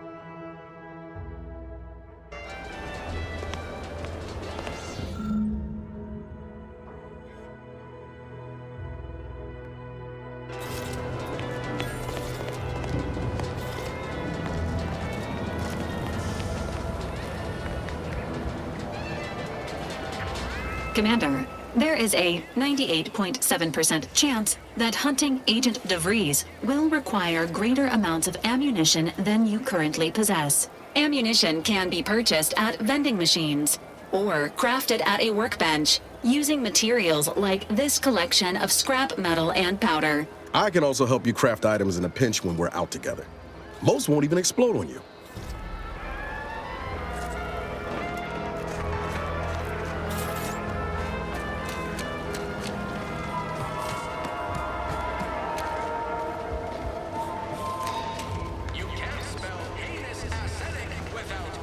Ectoplasm. Wait. Nope. Just taro excrement. Good.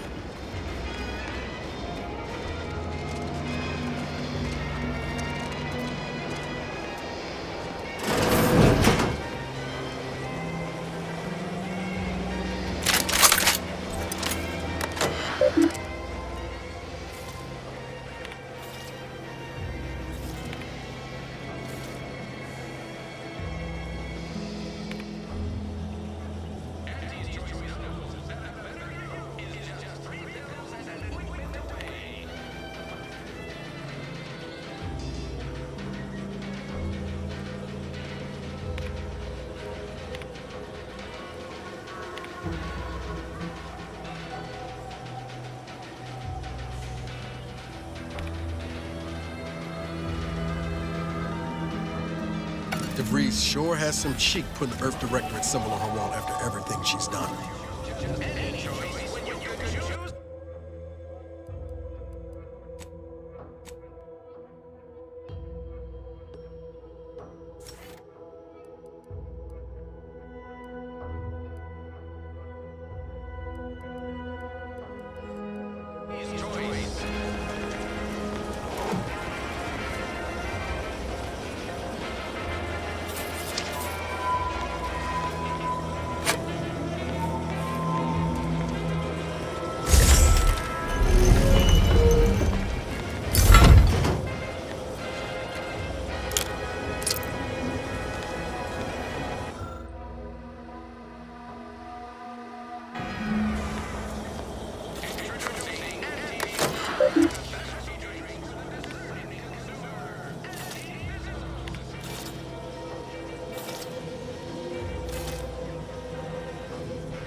My cover story has worked. I am safely ensconced at the Vox station, assigned to the lowly Information Input and Retrieval Department. It seems a colony so certain of its absolute control over its subjects can be less than rigorous when it comes to security. I was able to easily widen out a space behind the walls of the main control room to establish my safe room, giving me unfettered access to the communication transfer conduits. I have hacked into their system downstream from the security protocols, so I am able to infiltrate their entire system with them being none the wiser. While I have little doubt as to the success of our mission, trepidation still gnaws at me, though I cannot say why. Perhaps it is simply the normal mission commencement jitters.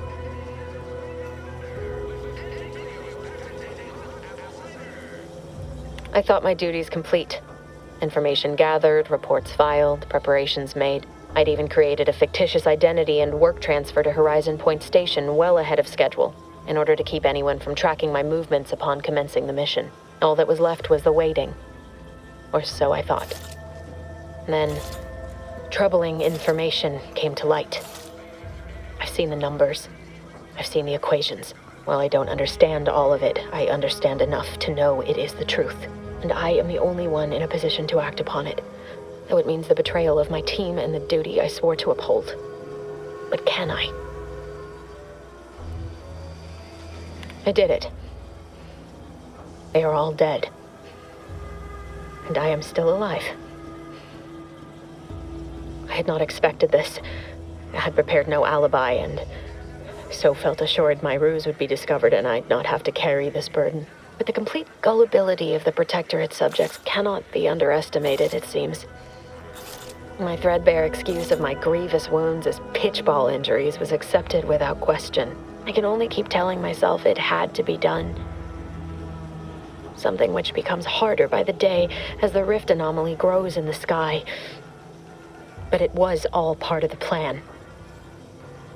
Wasn't it?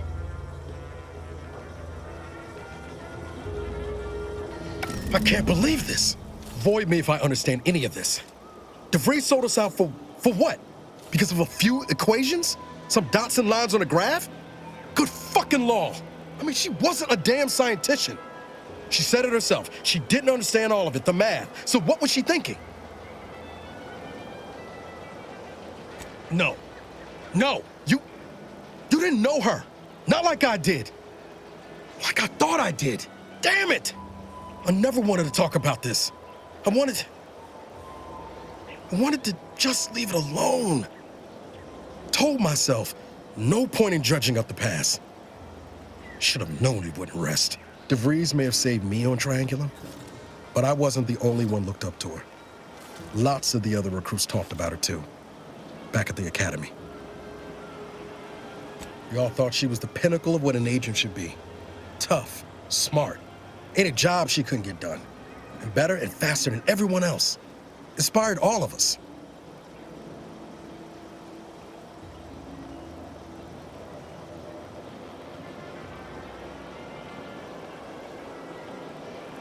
It's embarrassing now. How much worship we all put on her name. You put a tool in my hand, I would have built monuments to her. Figured my own career could be just that. Doing for others what she done for me. Never imagined I'd actually get to work with her. Me, some nobody from Triangulum. And then she betrayed us. Tried telling myself it was an accident, but now we've got the cold, hard proof it wasn't. Law only knows why she trusted the Order's numbers.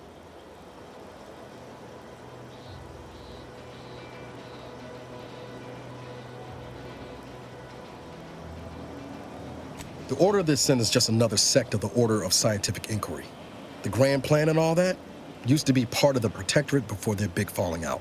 Believe they can predict the future or some such, but nice plan-abiding folks don't kill for the betterment of their cause. I can't believe the Order plotted our murder. But 10 years ago, I would have said the same about DeVries. I mean, she always struck me as so pragmatic, real sensible-like. Never figured she'd go all in on predictions from a bunch of monks. Used to think they were good people trying to do right by their beliefs. But if they put the idea in DeVries' head to leave us for dead, it might be time I reassess that opinion. I don't take issue with folks clinging to whatever keeps them afloat.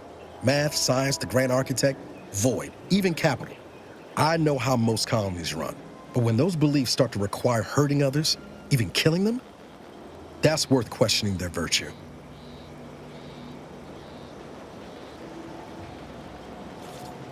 No, didn't even know DeVries was alive until she brought the satellite down. Until then, what kept me going was mostly training and stubbornness. And Val. But to your point, holding someone who's wronged you accountable for their actions ain't an act of vengeance. Some might call it justice.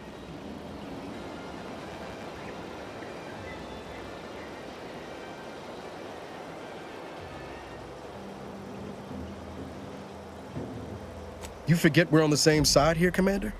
I'm not the only one DeVries wronged. She robbed you of 10 years of your life. Don't you want recompense for that?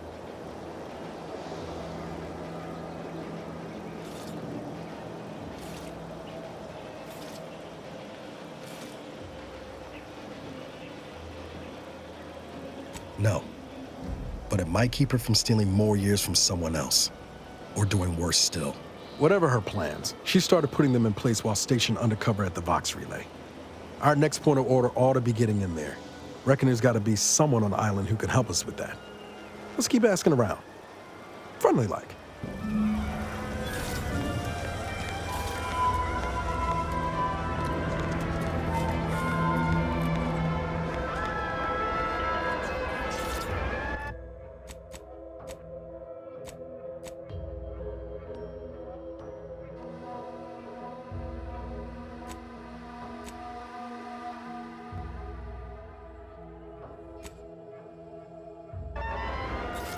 We've talked about this, Val.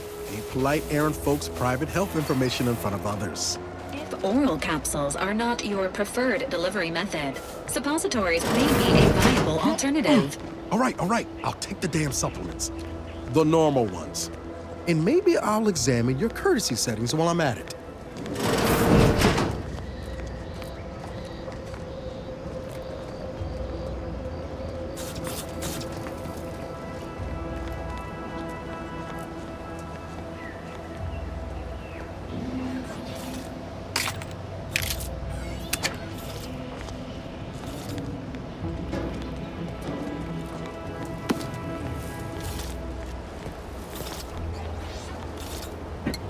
Seeing Zeb again went different than I expected.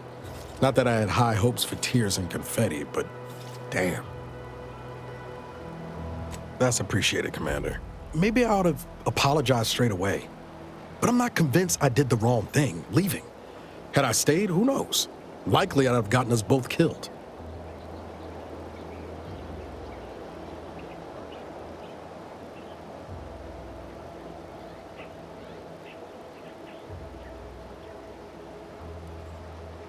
Let's just say my ambitions were bigger than my talents after I recovered from Horizon Point. Still believed I could change the world back then. Anyway, I appreciate the check-in, Commander. Was there anything else you needed?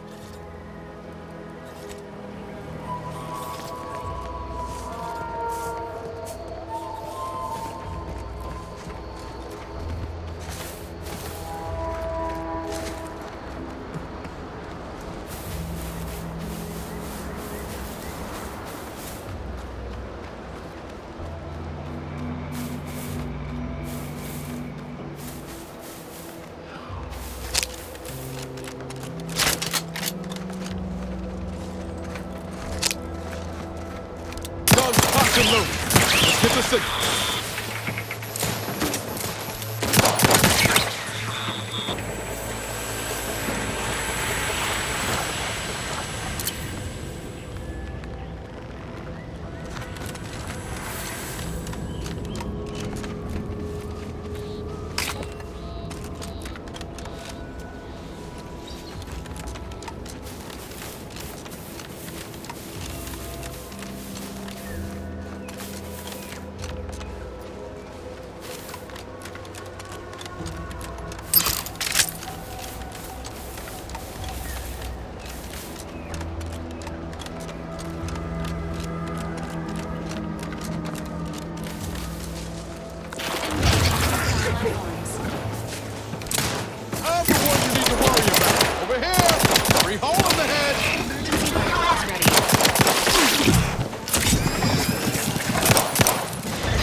Seems nowhere on Paradise Island's gone untouched by this war.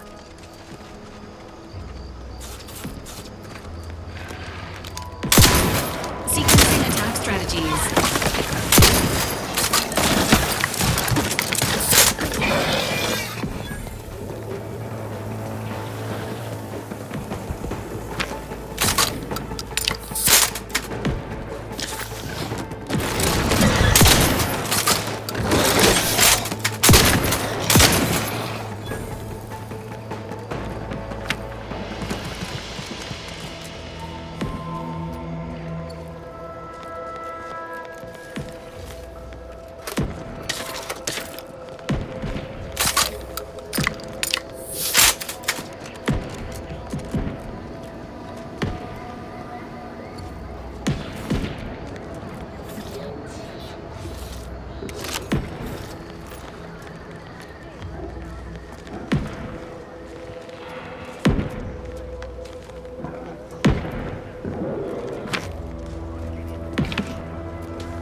I'll take fighting raps over living in a surveillance state any day of the week.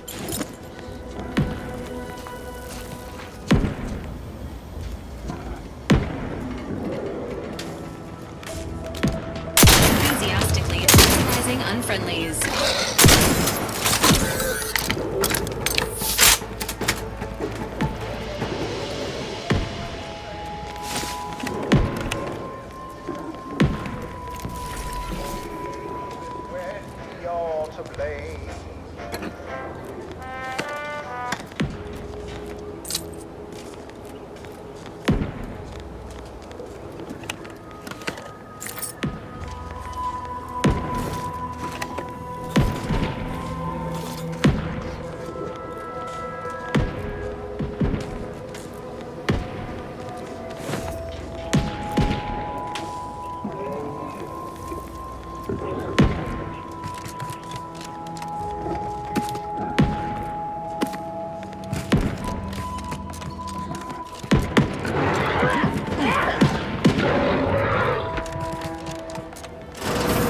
Ain't as tough as you thought. Hey you! Get over here before you get yourself killed.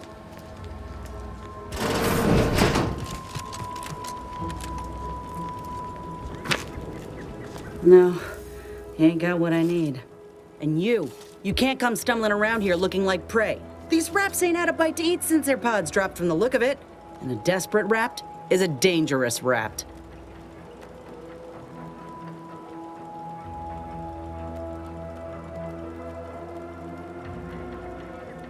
Mind yourself now. I don't know my life story to someone I ain't even properly acquainted with. What is it you're doing round here?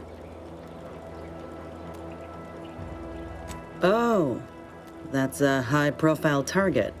Huh. If she entrusted that to you, then I reckon we're on the same side. Or something like it. I'm Inez Silung, Auntie's choice. Former combat medic in the Enhanced Soldier Division. Now, menial troubleshooter. Minister Milver Street of Fairfield sent me here to retrieve some information. Not my most exciting assignment, but suppose we can't expect much with the stalemate on this island. I'll admit I was eager for some good hunting around here. My graft, needs some bolstering. But if the raps here are as weak as this one, it won't help me none.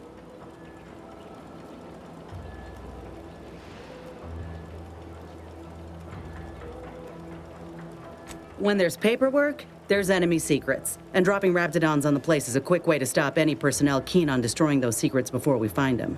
It's a kinder fate than if they survived. Allowing us to walk off with this intel would surely land any survivor in front of the firing squad. Or sentimental refreshment.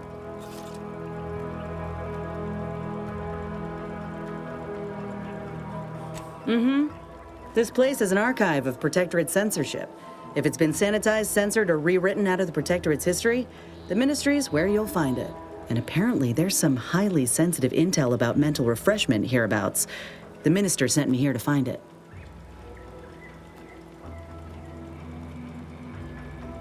If you had, you'd know. Unless you're accustomed to seeing folk roaming around with exposed muscle fibers or stunted extra limbs on their backs. Sorry. Guess I'm just used to folks staring real hard and then steering clear. I'm considered a liability. My graph's all wrong. Most everyone else who got one passed or became permanently incapacitated. So they shuttered the program. It was a total failure. Everyone in Fairfield reckons my time will come soon too. But I'm still mostly upright. For now.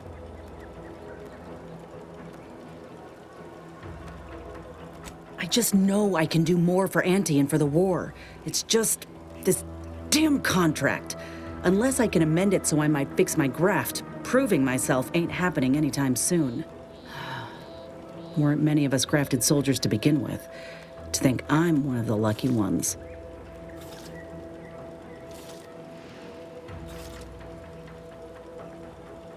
No. Enhanced Soldier Division was the fancy public-facing name for the grafting program. And when I say it was shuttered, I mean completely fucking demolished. Bet they'd erase it from the financial records if they could. It was that much of an embarrassment. In the wake of such a failure, it's left us grafted folks with no support. I only been able to treat my own ailments thanks to Doc Tinsley in Fairfield. She worked for the program for a time. She's a good one.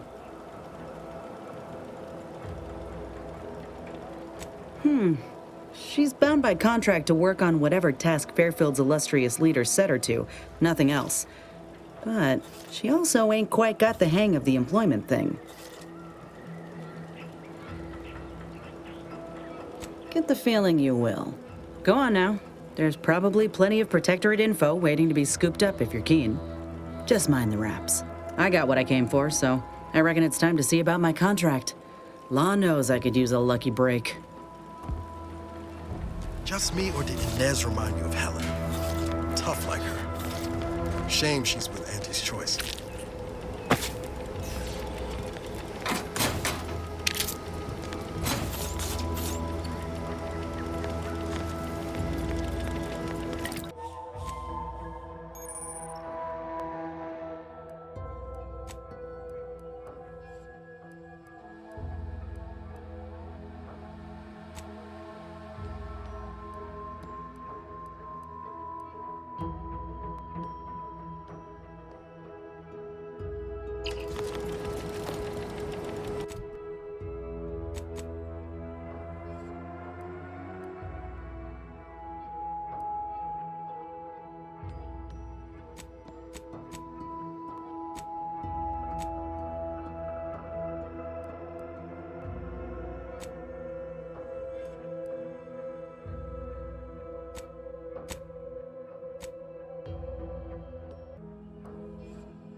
Engaging combat protocols.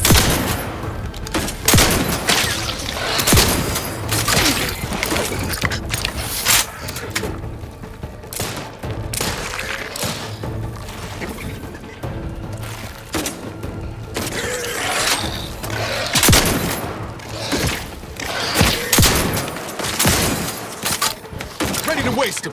On your command. Standing by with life support.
Entering.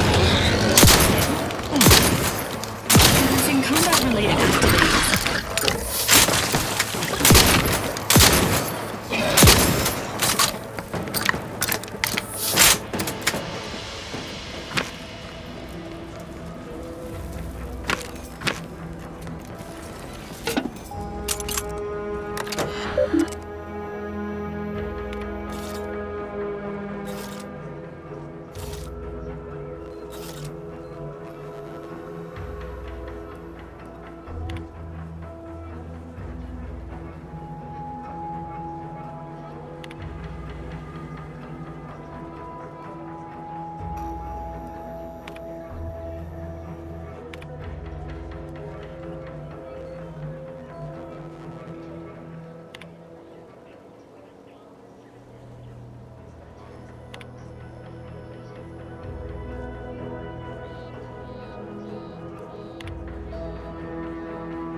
Inbound Raptidon.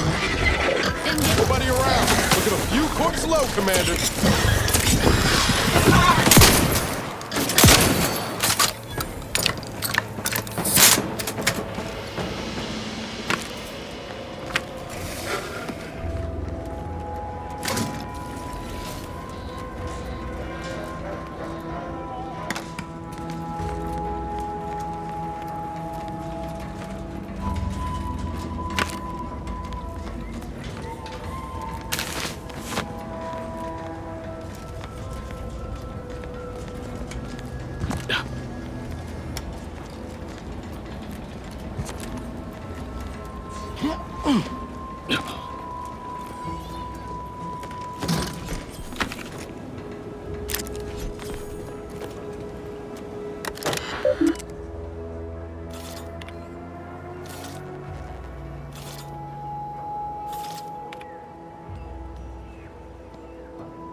mean you're leaving?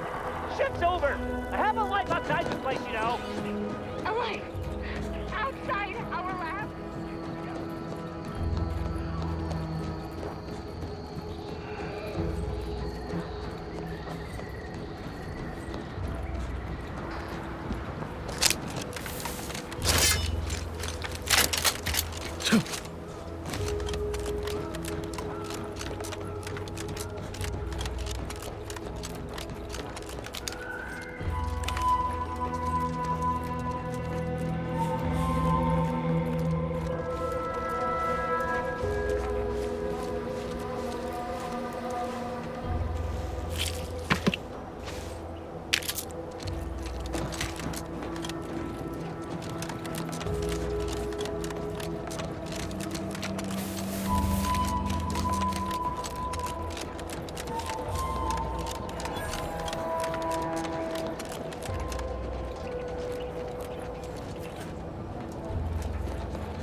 Who goes there?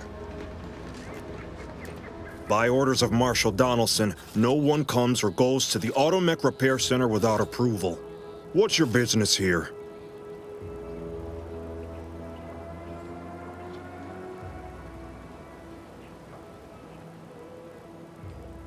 Now you've done it. Slowing down a ranking Protectorate official is worth 10, 20 demerits if you're lucky. All right, let's not lose our heads over a simple misunderstanding. You're free to pass. Marshal Donaldson likes to greet new arrivals personally. We'll let him know you're inbound, so no one shoots on sight.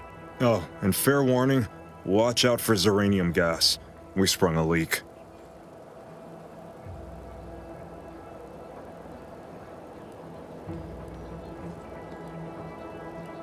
One more thing. Don't cause any trouble around these parts. Donaldson runs a tight ship and has zero tolerance for lawbreakers.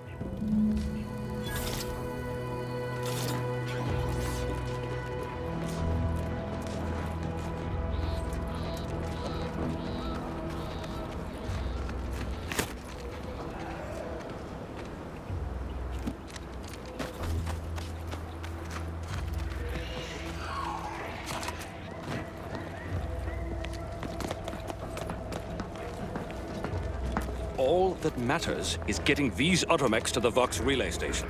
But Marshal, we must adhere to decontamination procedures.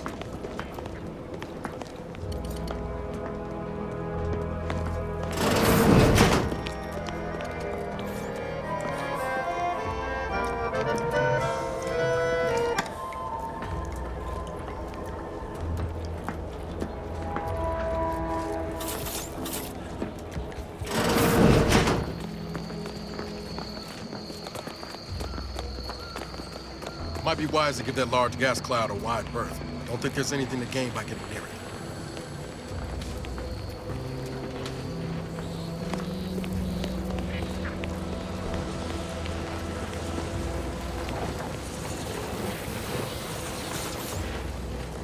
Outer chassis sealant test number 14 is confirmed a failure. Xeranium exposure rate appears to be unaffected. Test model displayed standard overload-induced paralysis, then became atypically aggressive. Forced to terminate test model in self-defense.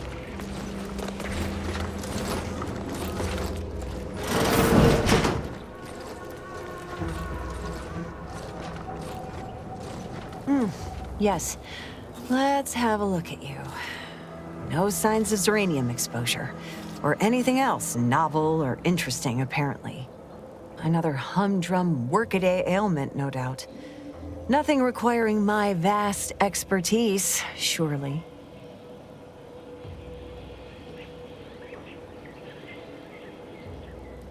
Oh, gladly. I've rather dedicated my life to researching its unique form of matter.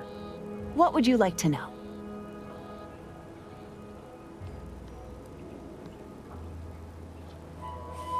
Total avoidance is best, but try to get out of the xeranium as quickly as you can if exposure becomes necessary.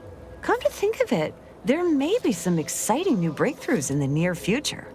Our visiting scientist next door is working on a device that shields the user from xeranium's effects, though she was having a spot of trouble last I heard.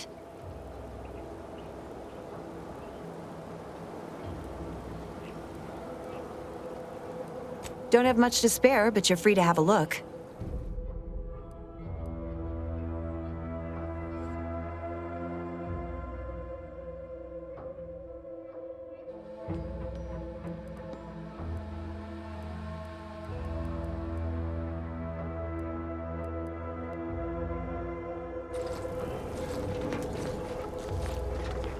What brings you to this fine establishment? Caught a piece of shrapnel during the attack. What about you? Xeranium poisoning. Only a mild case, but the doctors are withholding treatment to study my symptoms. Sovereign's mercy. How do you feel? Downright privileged is how I feel. Sick with pride, nauseous with courage, and chronically fatigued with honor.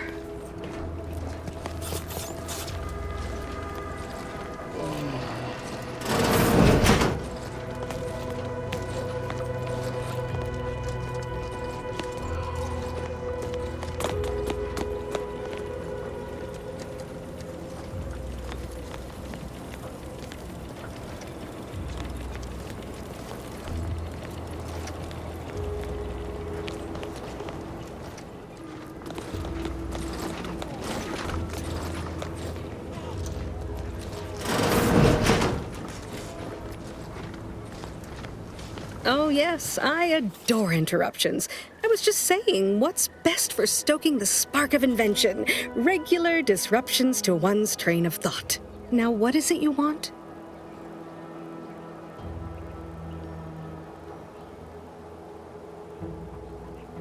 Oh, we'll get to that presently. Now tell me, are you familiar with Xeranium gas? One and the same. That building took the brunt of the damage during a recent attack, and now it's spewing valuable Xeranium all over the place. I could speak at length about Xeranium's many captivating intrinsic qualities, but suffice it to say, in its gaseous state, it's rather deadly. So what am I endeavoring to create? A protective device that shields its wearer from Xeranium's remarkably unsavory effects, as well as other forms of harm.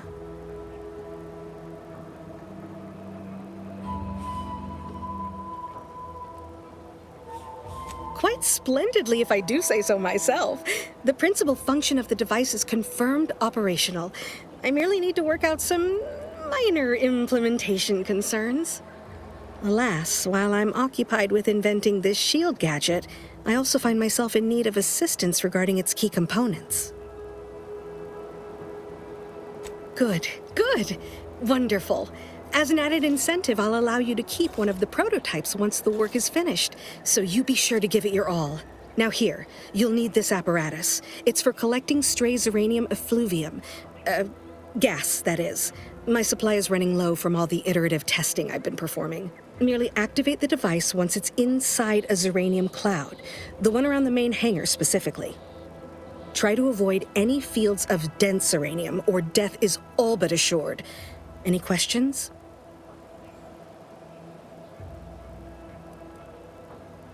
Oh, so exhilarating to have a new subordinate. I look forward to thoroughly scrutinizing your work. Now, shoo-shoo! Off with you now! Gather those samples! Shoo!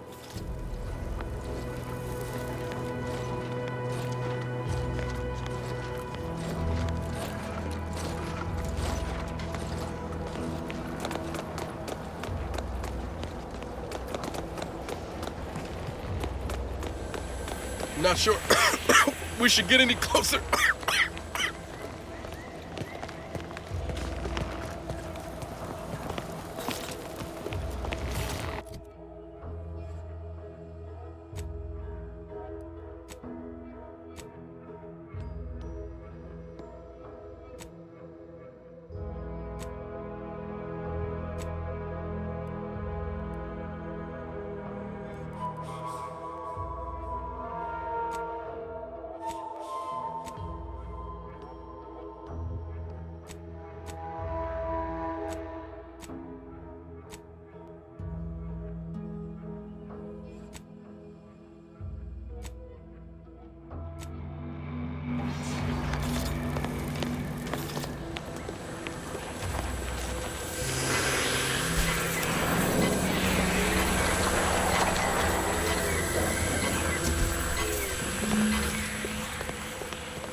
my little minion.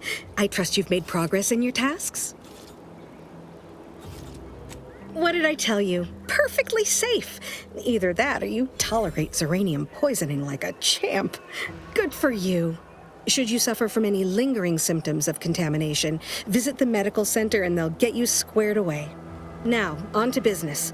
The device already generates a field exactly as specified, albeit on a very small scale. Still, progress is progress. What's needed now is something to help extend and shape the field around the user.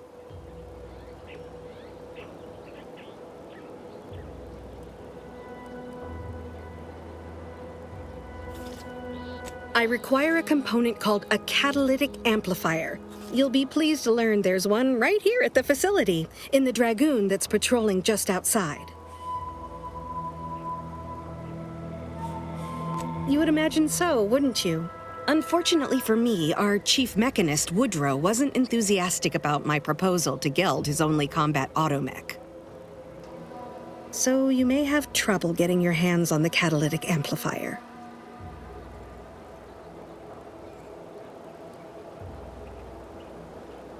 I'm sure he's just being cautious. Should Auntie's choice attack us, we don't want to be caught defenseless. No doubt he also seeks to retain an unspoiled automech, since the others are by now riddled with Zeranium poisoning.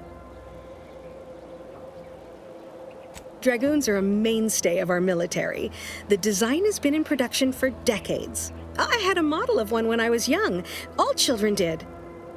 You must have seen the large automech patrolling the interior grounds. That is the Dragoon. Good. A flexible mindset should behoove you on this task. Perhaps the chief mechanist will prove more receptive to your request. Failing that, be prepared to exercise creativity if needed. One last thing. The Dragoon must not be harmed. Not only would the amplifier likely be damaged, but we'd both be summarily executed, assuming we survive the firefight that ensued. Well, off you go. Shoo.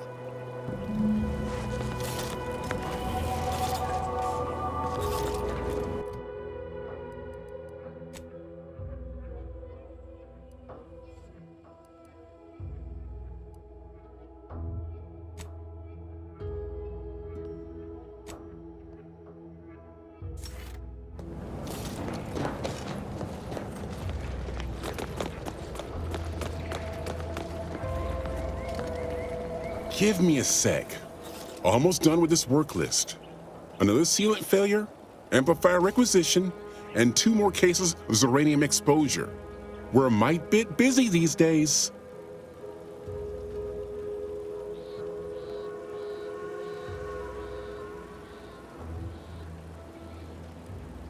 I'm afraid so, and you were wise not to get involved. The Marshal is under a lot of pressure to deliver automechs to the Vox relay station, but I'm responsible for their quality control. If even a single automech steps out of line, it will be the end of me.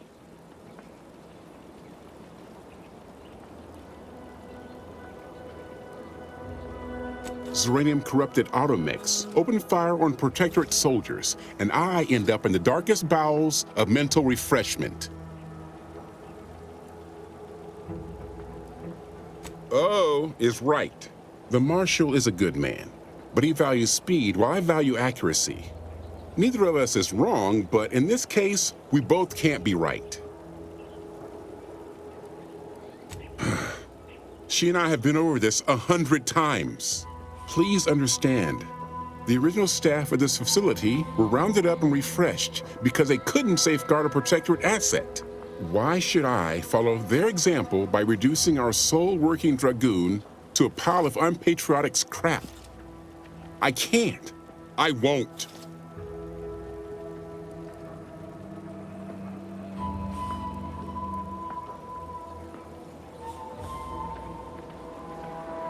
If you're really so desperate, you can track down our second Dragoon.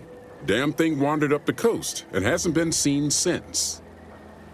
I'd have sent someone to retrieve it myself, but Dragoons are stubborn when their instructions are unclear.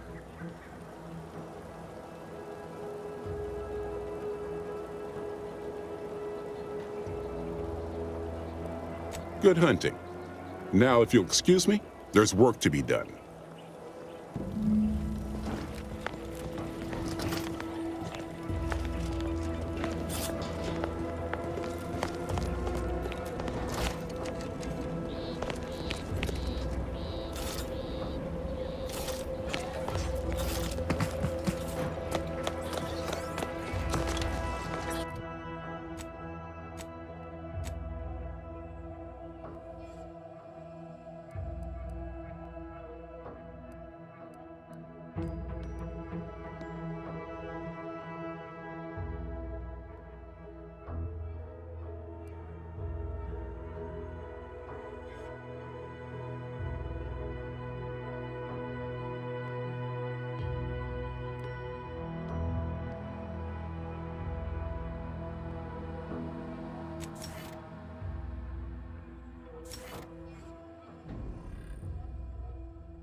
Ready to take the heat off you, Commander. Just say when.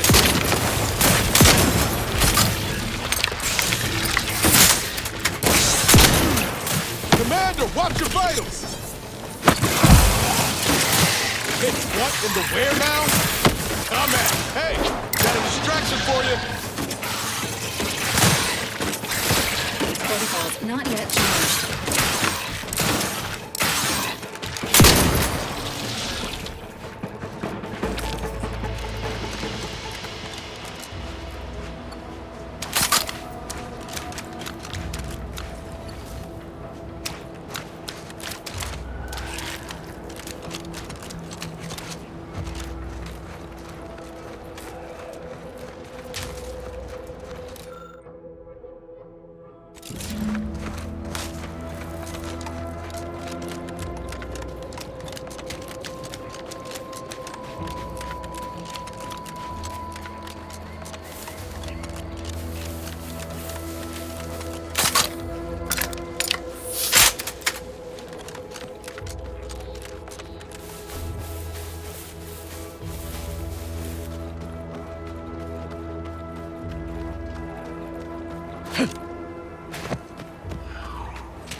Well, any closer to obtaining the catalytic amplifier?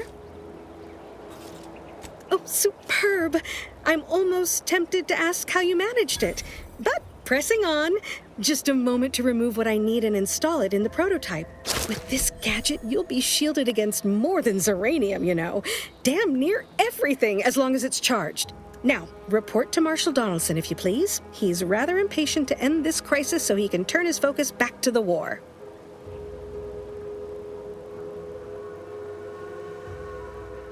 You do that. Anything to keep him off my back for an hour.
I'm glad that spectacle didn't scare you off. Between the recent attacks and the gas leak, you find us on the razor's edge between reason and panic. Anyway, if you have hands and a will to lend them, I won't turn away help. This gas leak of ours has proven inexhaustible, patient, and insidious. Zeranium is hardly my area of expertise, but it falls to me to find a solution, lest I follow my predecessors to their untimely fate.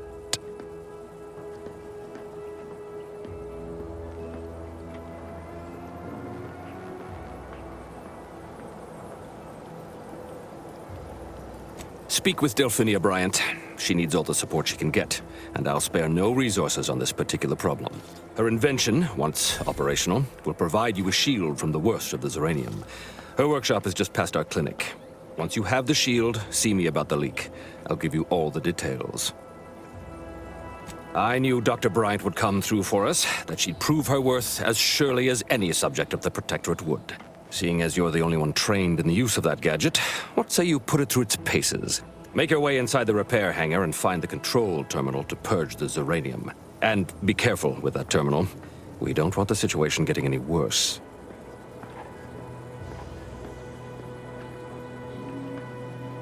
Why in law's name would you want to know that?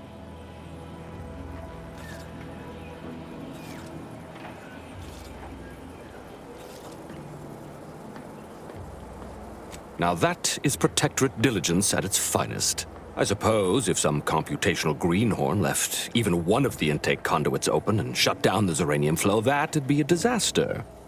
Good thing we don't make rookie mistakes in my unit. Any further questions? Don't worry about Woodrow. Smart fellow, but his cautious nature gets in the way. Yes, there is some risk that exposure to Zeranium will corrupt our automechs, to use his colorful language. That shouldn't stop us from delivering them on time. I'm sure they'll be scrubbed clean once they arrive at the Vox relay. But that isn't our problem to solve. You be sure and come back once you've made progress on the leak.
No, Jackson, don't!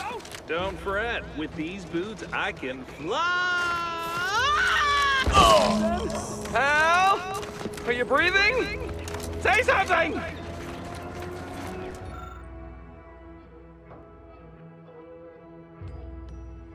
Oh, law, I can't believe he jumped that way. Sir, I know this isn't the time, but are they gonna put us to the gallows for this?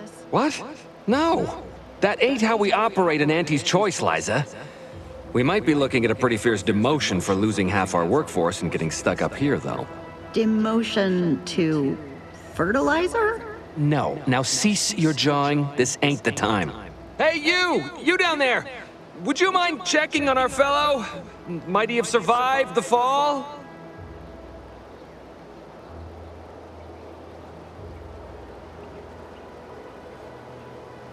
He thought those boots would make him fly, but they really just allow the user to jump repeatedly.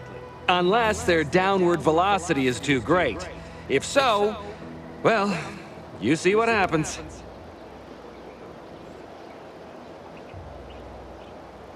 Not nearly as upset as we are. We've been stuck atop this machine since Ida, one of our new Protectorate acquisitions, had her gray matter scrambled by the height, jumped down, and landed right in its gears.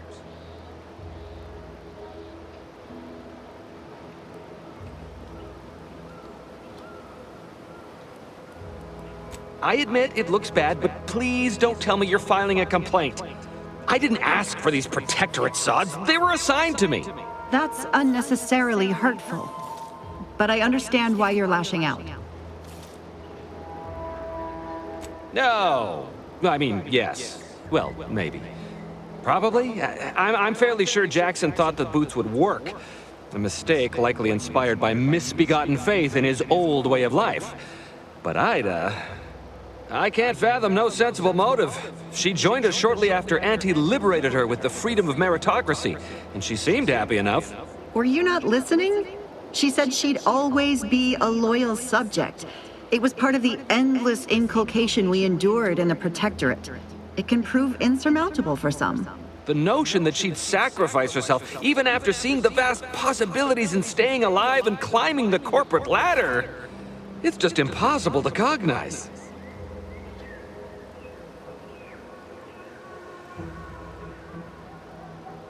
There ain't no way off this platform besides jumping, and you've seen how that ends. But you being down there makes you uniquely qualified to help us.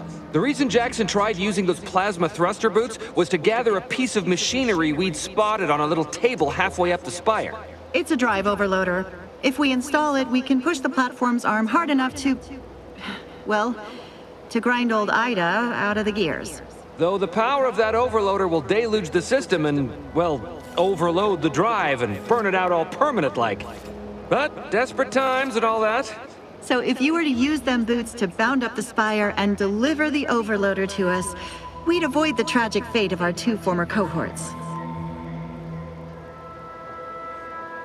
Exactly! Oh, thank the Sovereign... thank you, stranger. We are eagerly anticipating a long life utterly absent of starvation.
You're by our crop of Brachythecium rutabulum. They're found in bandages and burn tinctures.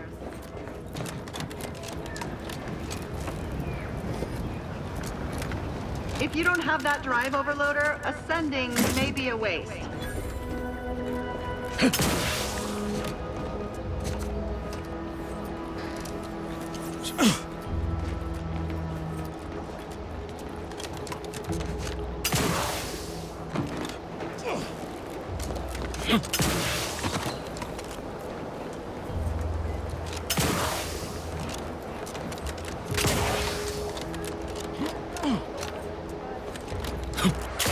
That's it? It was that easy?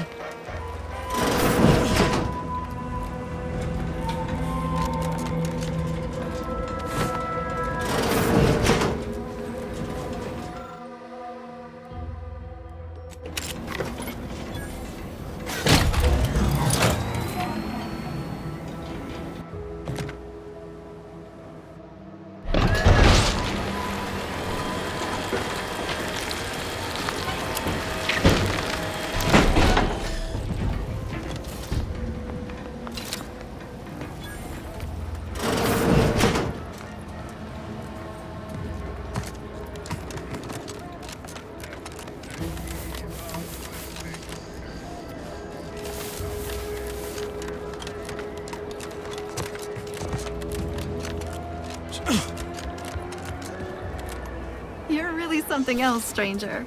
Thank you for getting us down.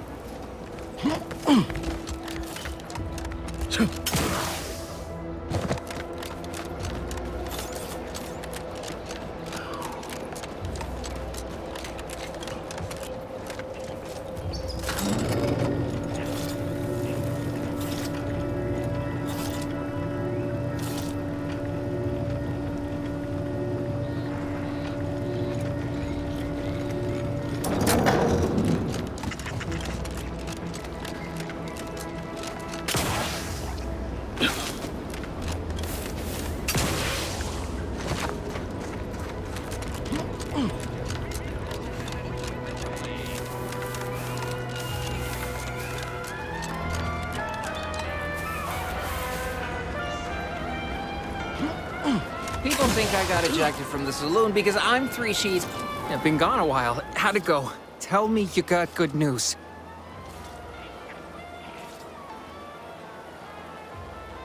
Why, that's terrible. But you said you have the schematics? I'll take those. What?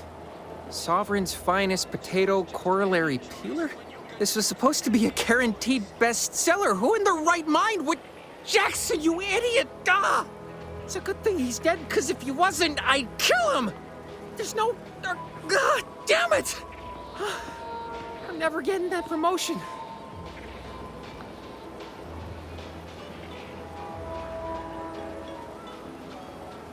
This was supposed to be my easy path to a promotion. Must be something I can do to salvage this.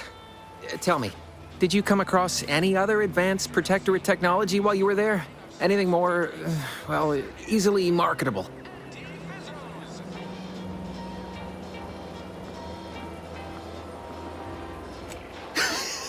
Personal thrusters? No one would ever want such preposterous things. I'd be laughed out of recreant reclamation. Imagine, jumping about like a sprog. Ridiculous. Well, here's all I can spare in regards to your compensation. Try not to spend it all in one place. It's supposed to be categorically bad for commerce. In the unlikely event things somehow pan out and I get that big promotion, I'll see you're taken care of. Until then, take care.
Oh, thank the law.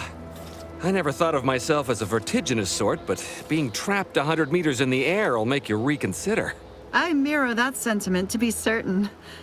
In fact, Auntie will have to pay me triple if heights are to be involved. And isn't it grand to be in a system that allows me that freedom?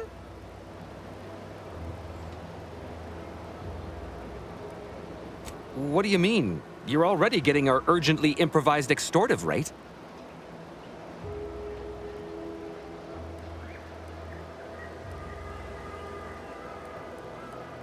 Ha! Fair enough, stranger.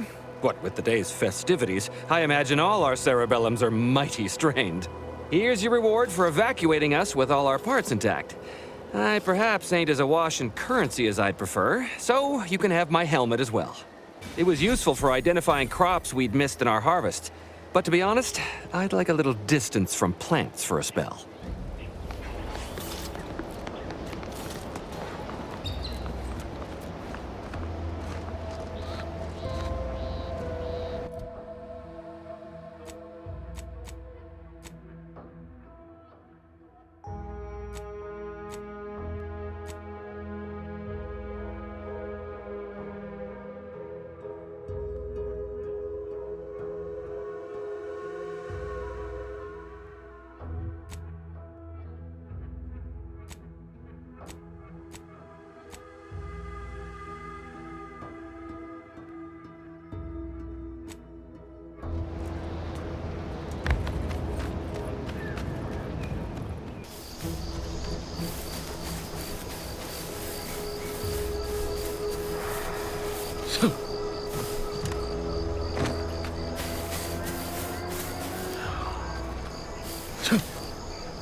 We're closed.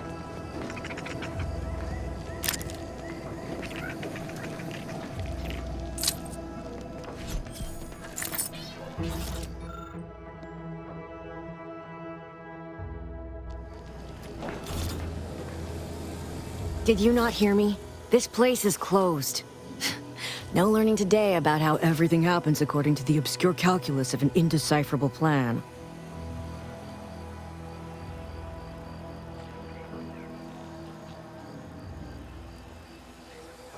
Why are you asking? Who are you? The people she tried to kill. By the architect. I had no idea. I wish I could say it was unbelievable. I was afraid she was becoming a danger to herself and to others. But this is horrifying. Yeah, imagine how we feel. Why don't you tell us where she is so we can make sure she ain't being a danger to herself or others?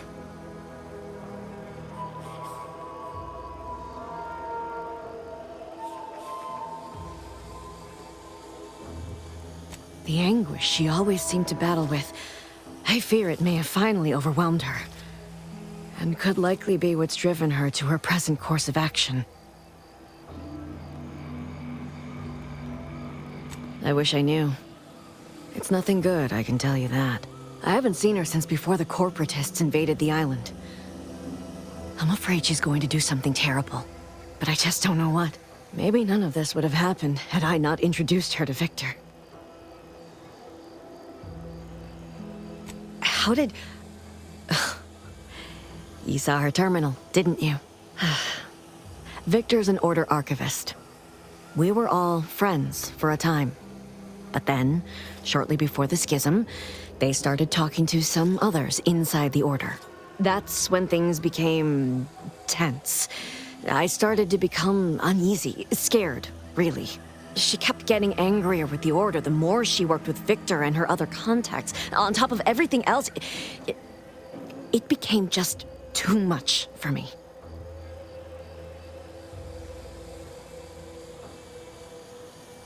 No.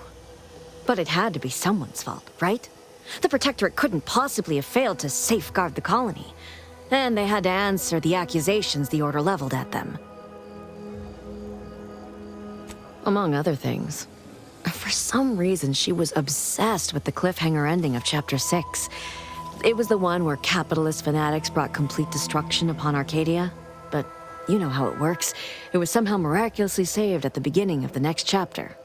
Didn't matter to DeVries, though. She just kept going over it and over it. Would have talked to a Crabble about it if there was no one else to listen. That, and the invasion itself, set her mind to dark things. I begged her not to go down that road again. She was so agitated when I first met her. Must have been 7, going on 8 years ago now. She never slept, didn't talk to anyone if she could avoid it. After we became friends, she began to change. Still bothered her from time to time, but I thought it mostly behind her. I couldn't watch her go back to how she'd been. Or worse.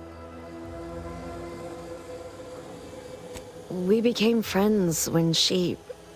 well, she saved me. I'd said something without thinking. Must have been distracted. We all know to watch every last word we say. For some reason, she interceded on my behalf with an arbiter, and she convinced him he didn't hear what he actually did. No one does that. Void, I didn't think anyone could.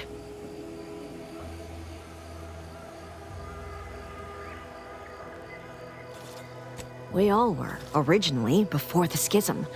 But she never gave it up, even when it became illegal to even mention their name. Which was surprising with how angry she seemed to be getting with them, even as she was deep into scheming with Victor and the others. She even continued to sign her messages, "See you in the equation." It's all so confusing.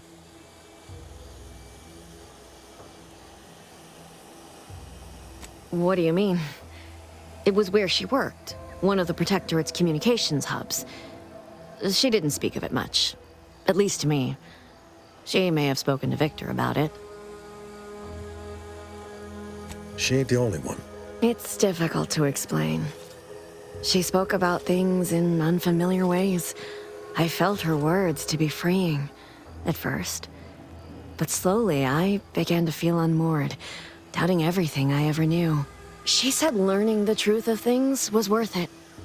But now I question whether her truth was just more of her penchant to sow chaos, no matter who may be caught in her schemes. Some days I wish I'd never listened to her at all. Others, I can't help but miss her. Even with everything. Know a little something about that, too.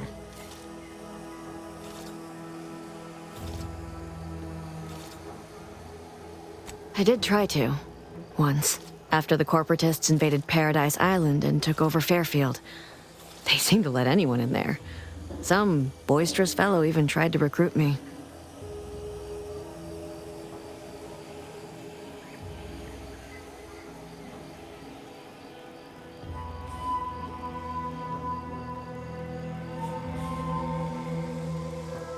Yes, and I am ashamed to admit it. Though if she hadn't wanted me to, she wouldn't have told me the code. Same one she used for everything. 15-778. That is Agent DeVries' identification code, Commander. She said it had some meaning from her previous life. I'd hoped she'd left something for me, but the safe was empty.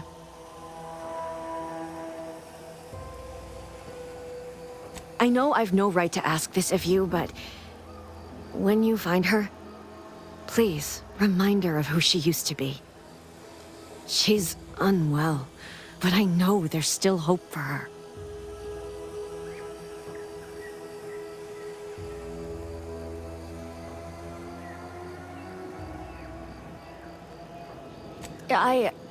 I understand.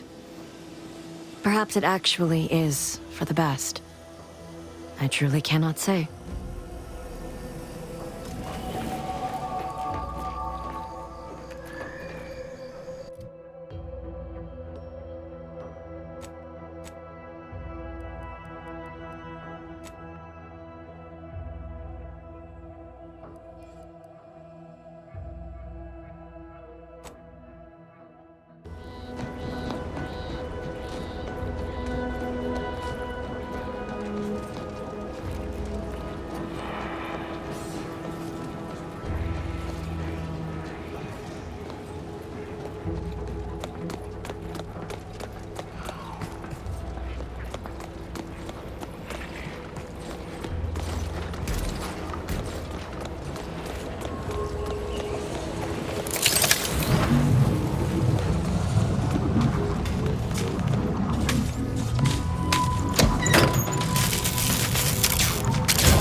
Ain't ready yet.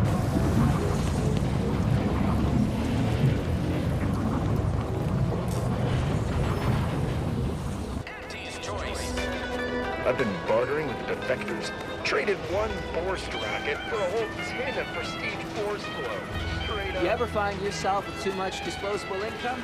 I got plenty of ideas on how to dispose of it.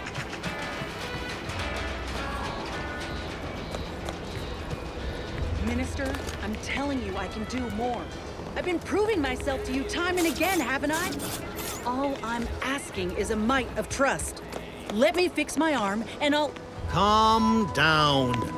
You know the risks you enhanced troopers present. My utilizing you at all was a kindness on your behalf.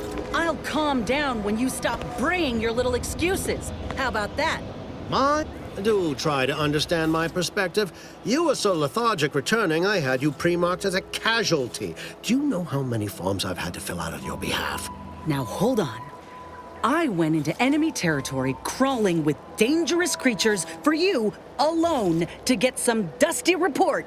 And you got the audacity to complain about paperwork? If this contract weren't staying my hand, I reckon you'd be answering to it right about now.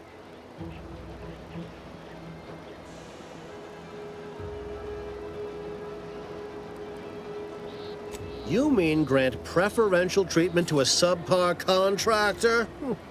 And I suppose the bits for such a procedure shall simply manifest from the ether? And if I die or leave, how do you reckon failure to retain an enhanced soldier would look to upper management, huh?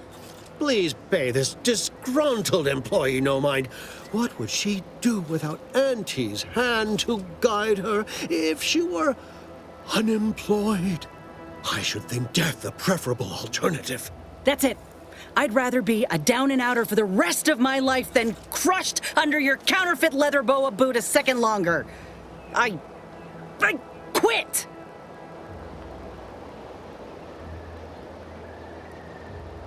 What?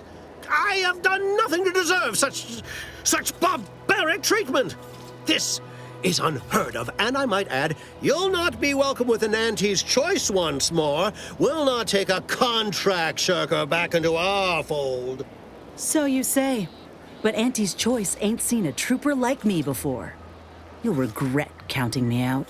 Till then, I hope you choke on your mock apple martinis. And you, I got a proposition for you.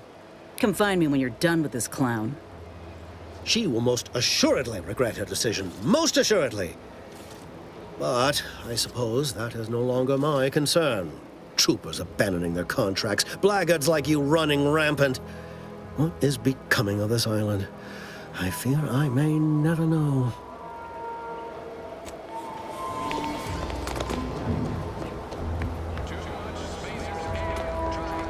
Been working at that spot of business we discussed.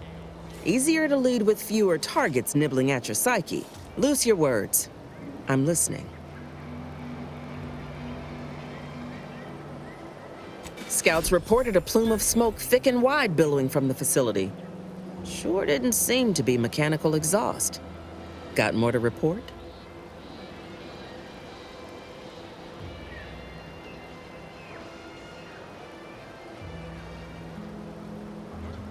Just that Milver Street requested her presence for some mission. Normally I'd demand to be paid, but I was just glad to get her some work. Trooper Sealong was one of my best enhanced soldiers, but never took to her grafts. Been uncertain what I could rely on her for. So Milver Street holds her contract. At least for now.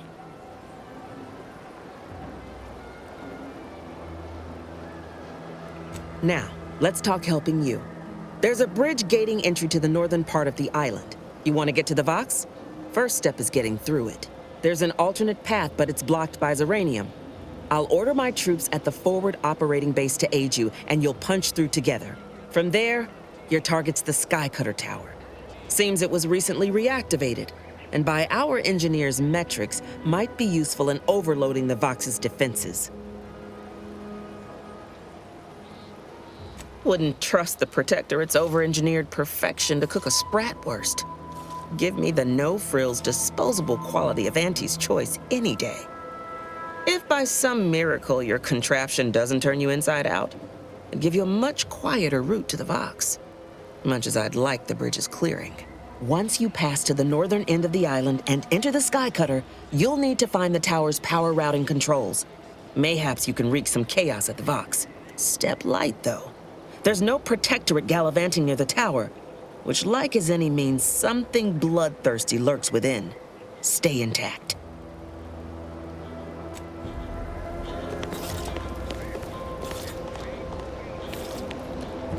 All done in there? Was hoping we could chat.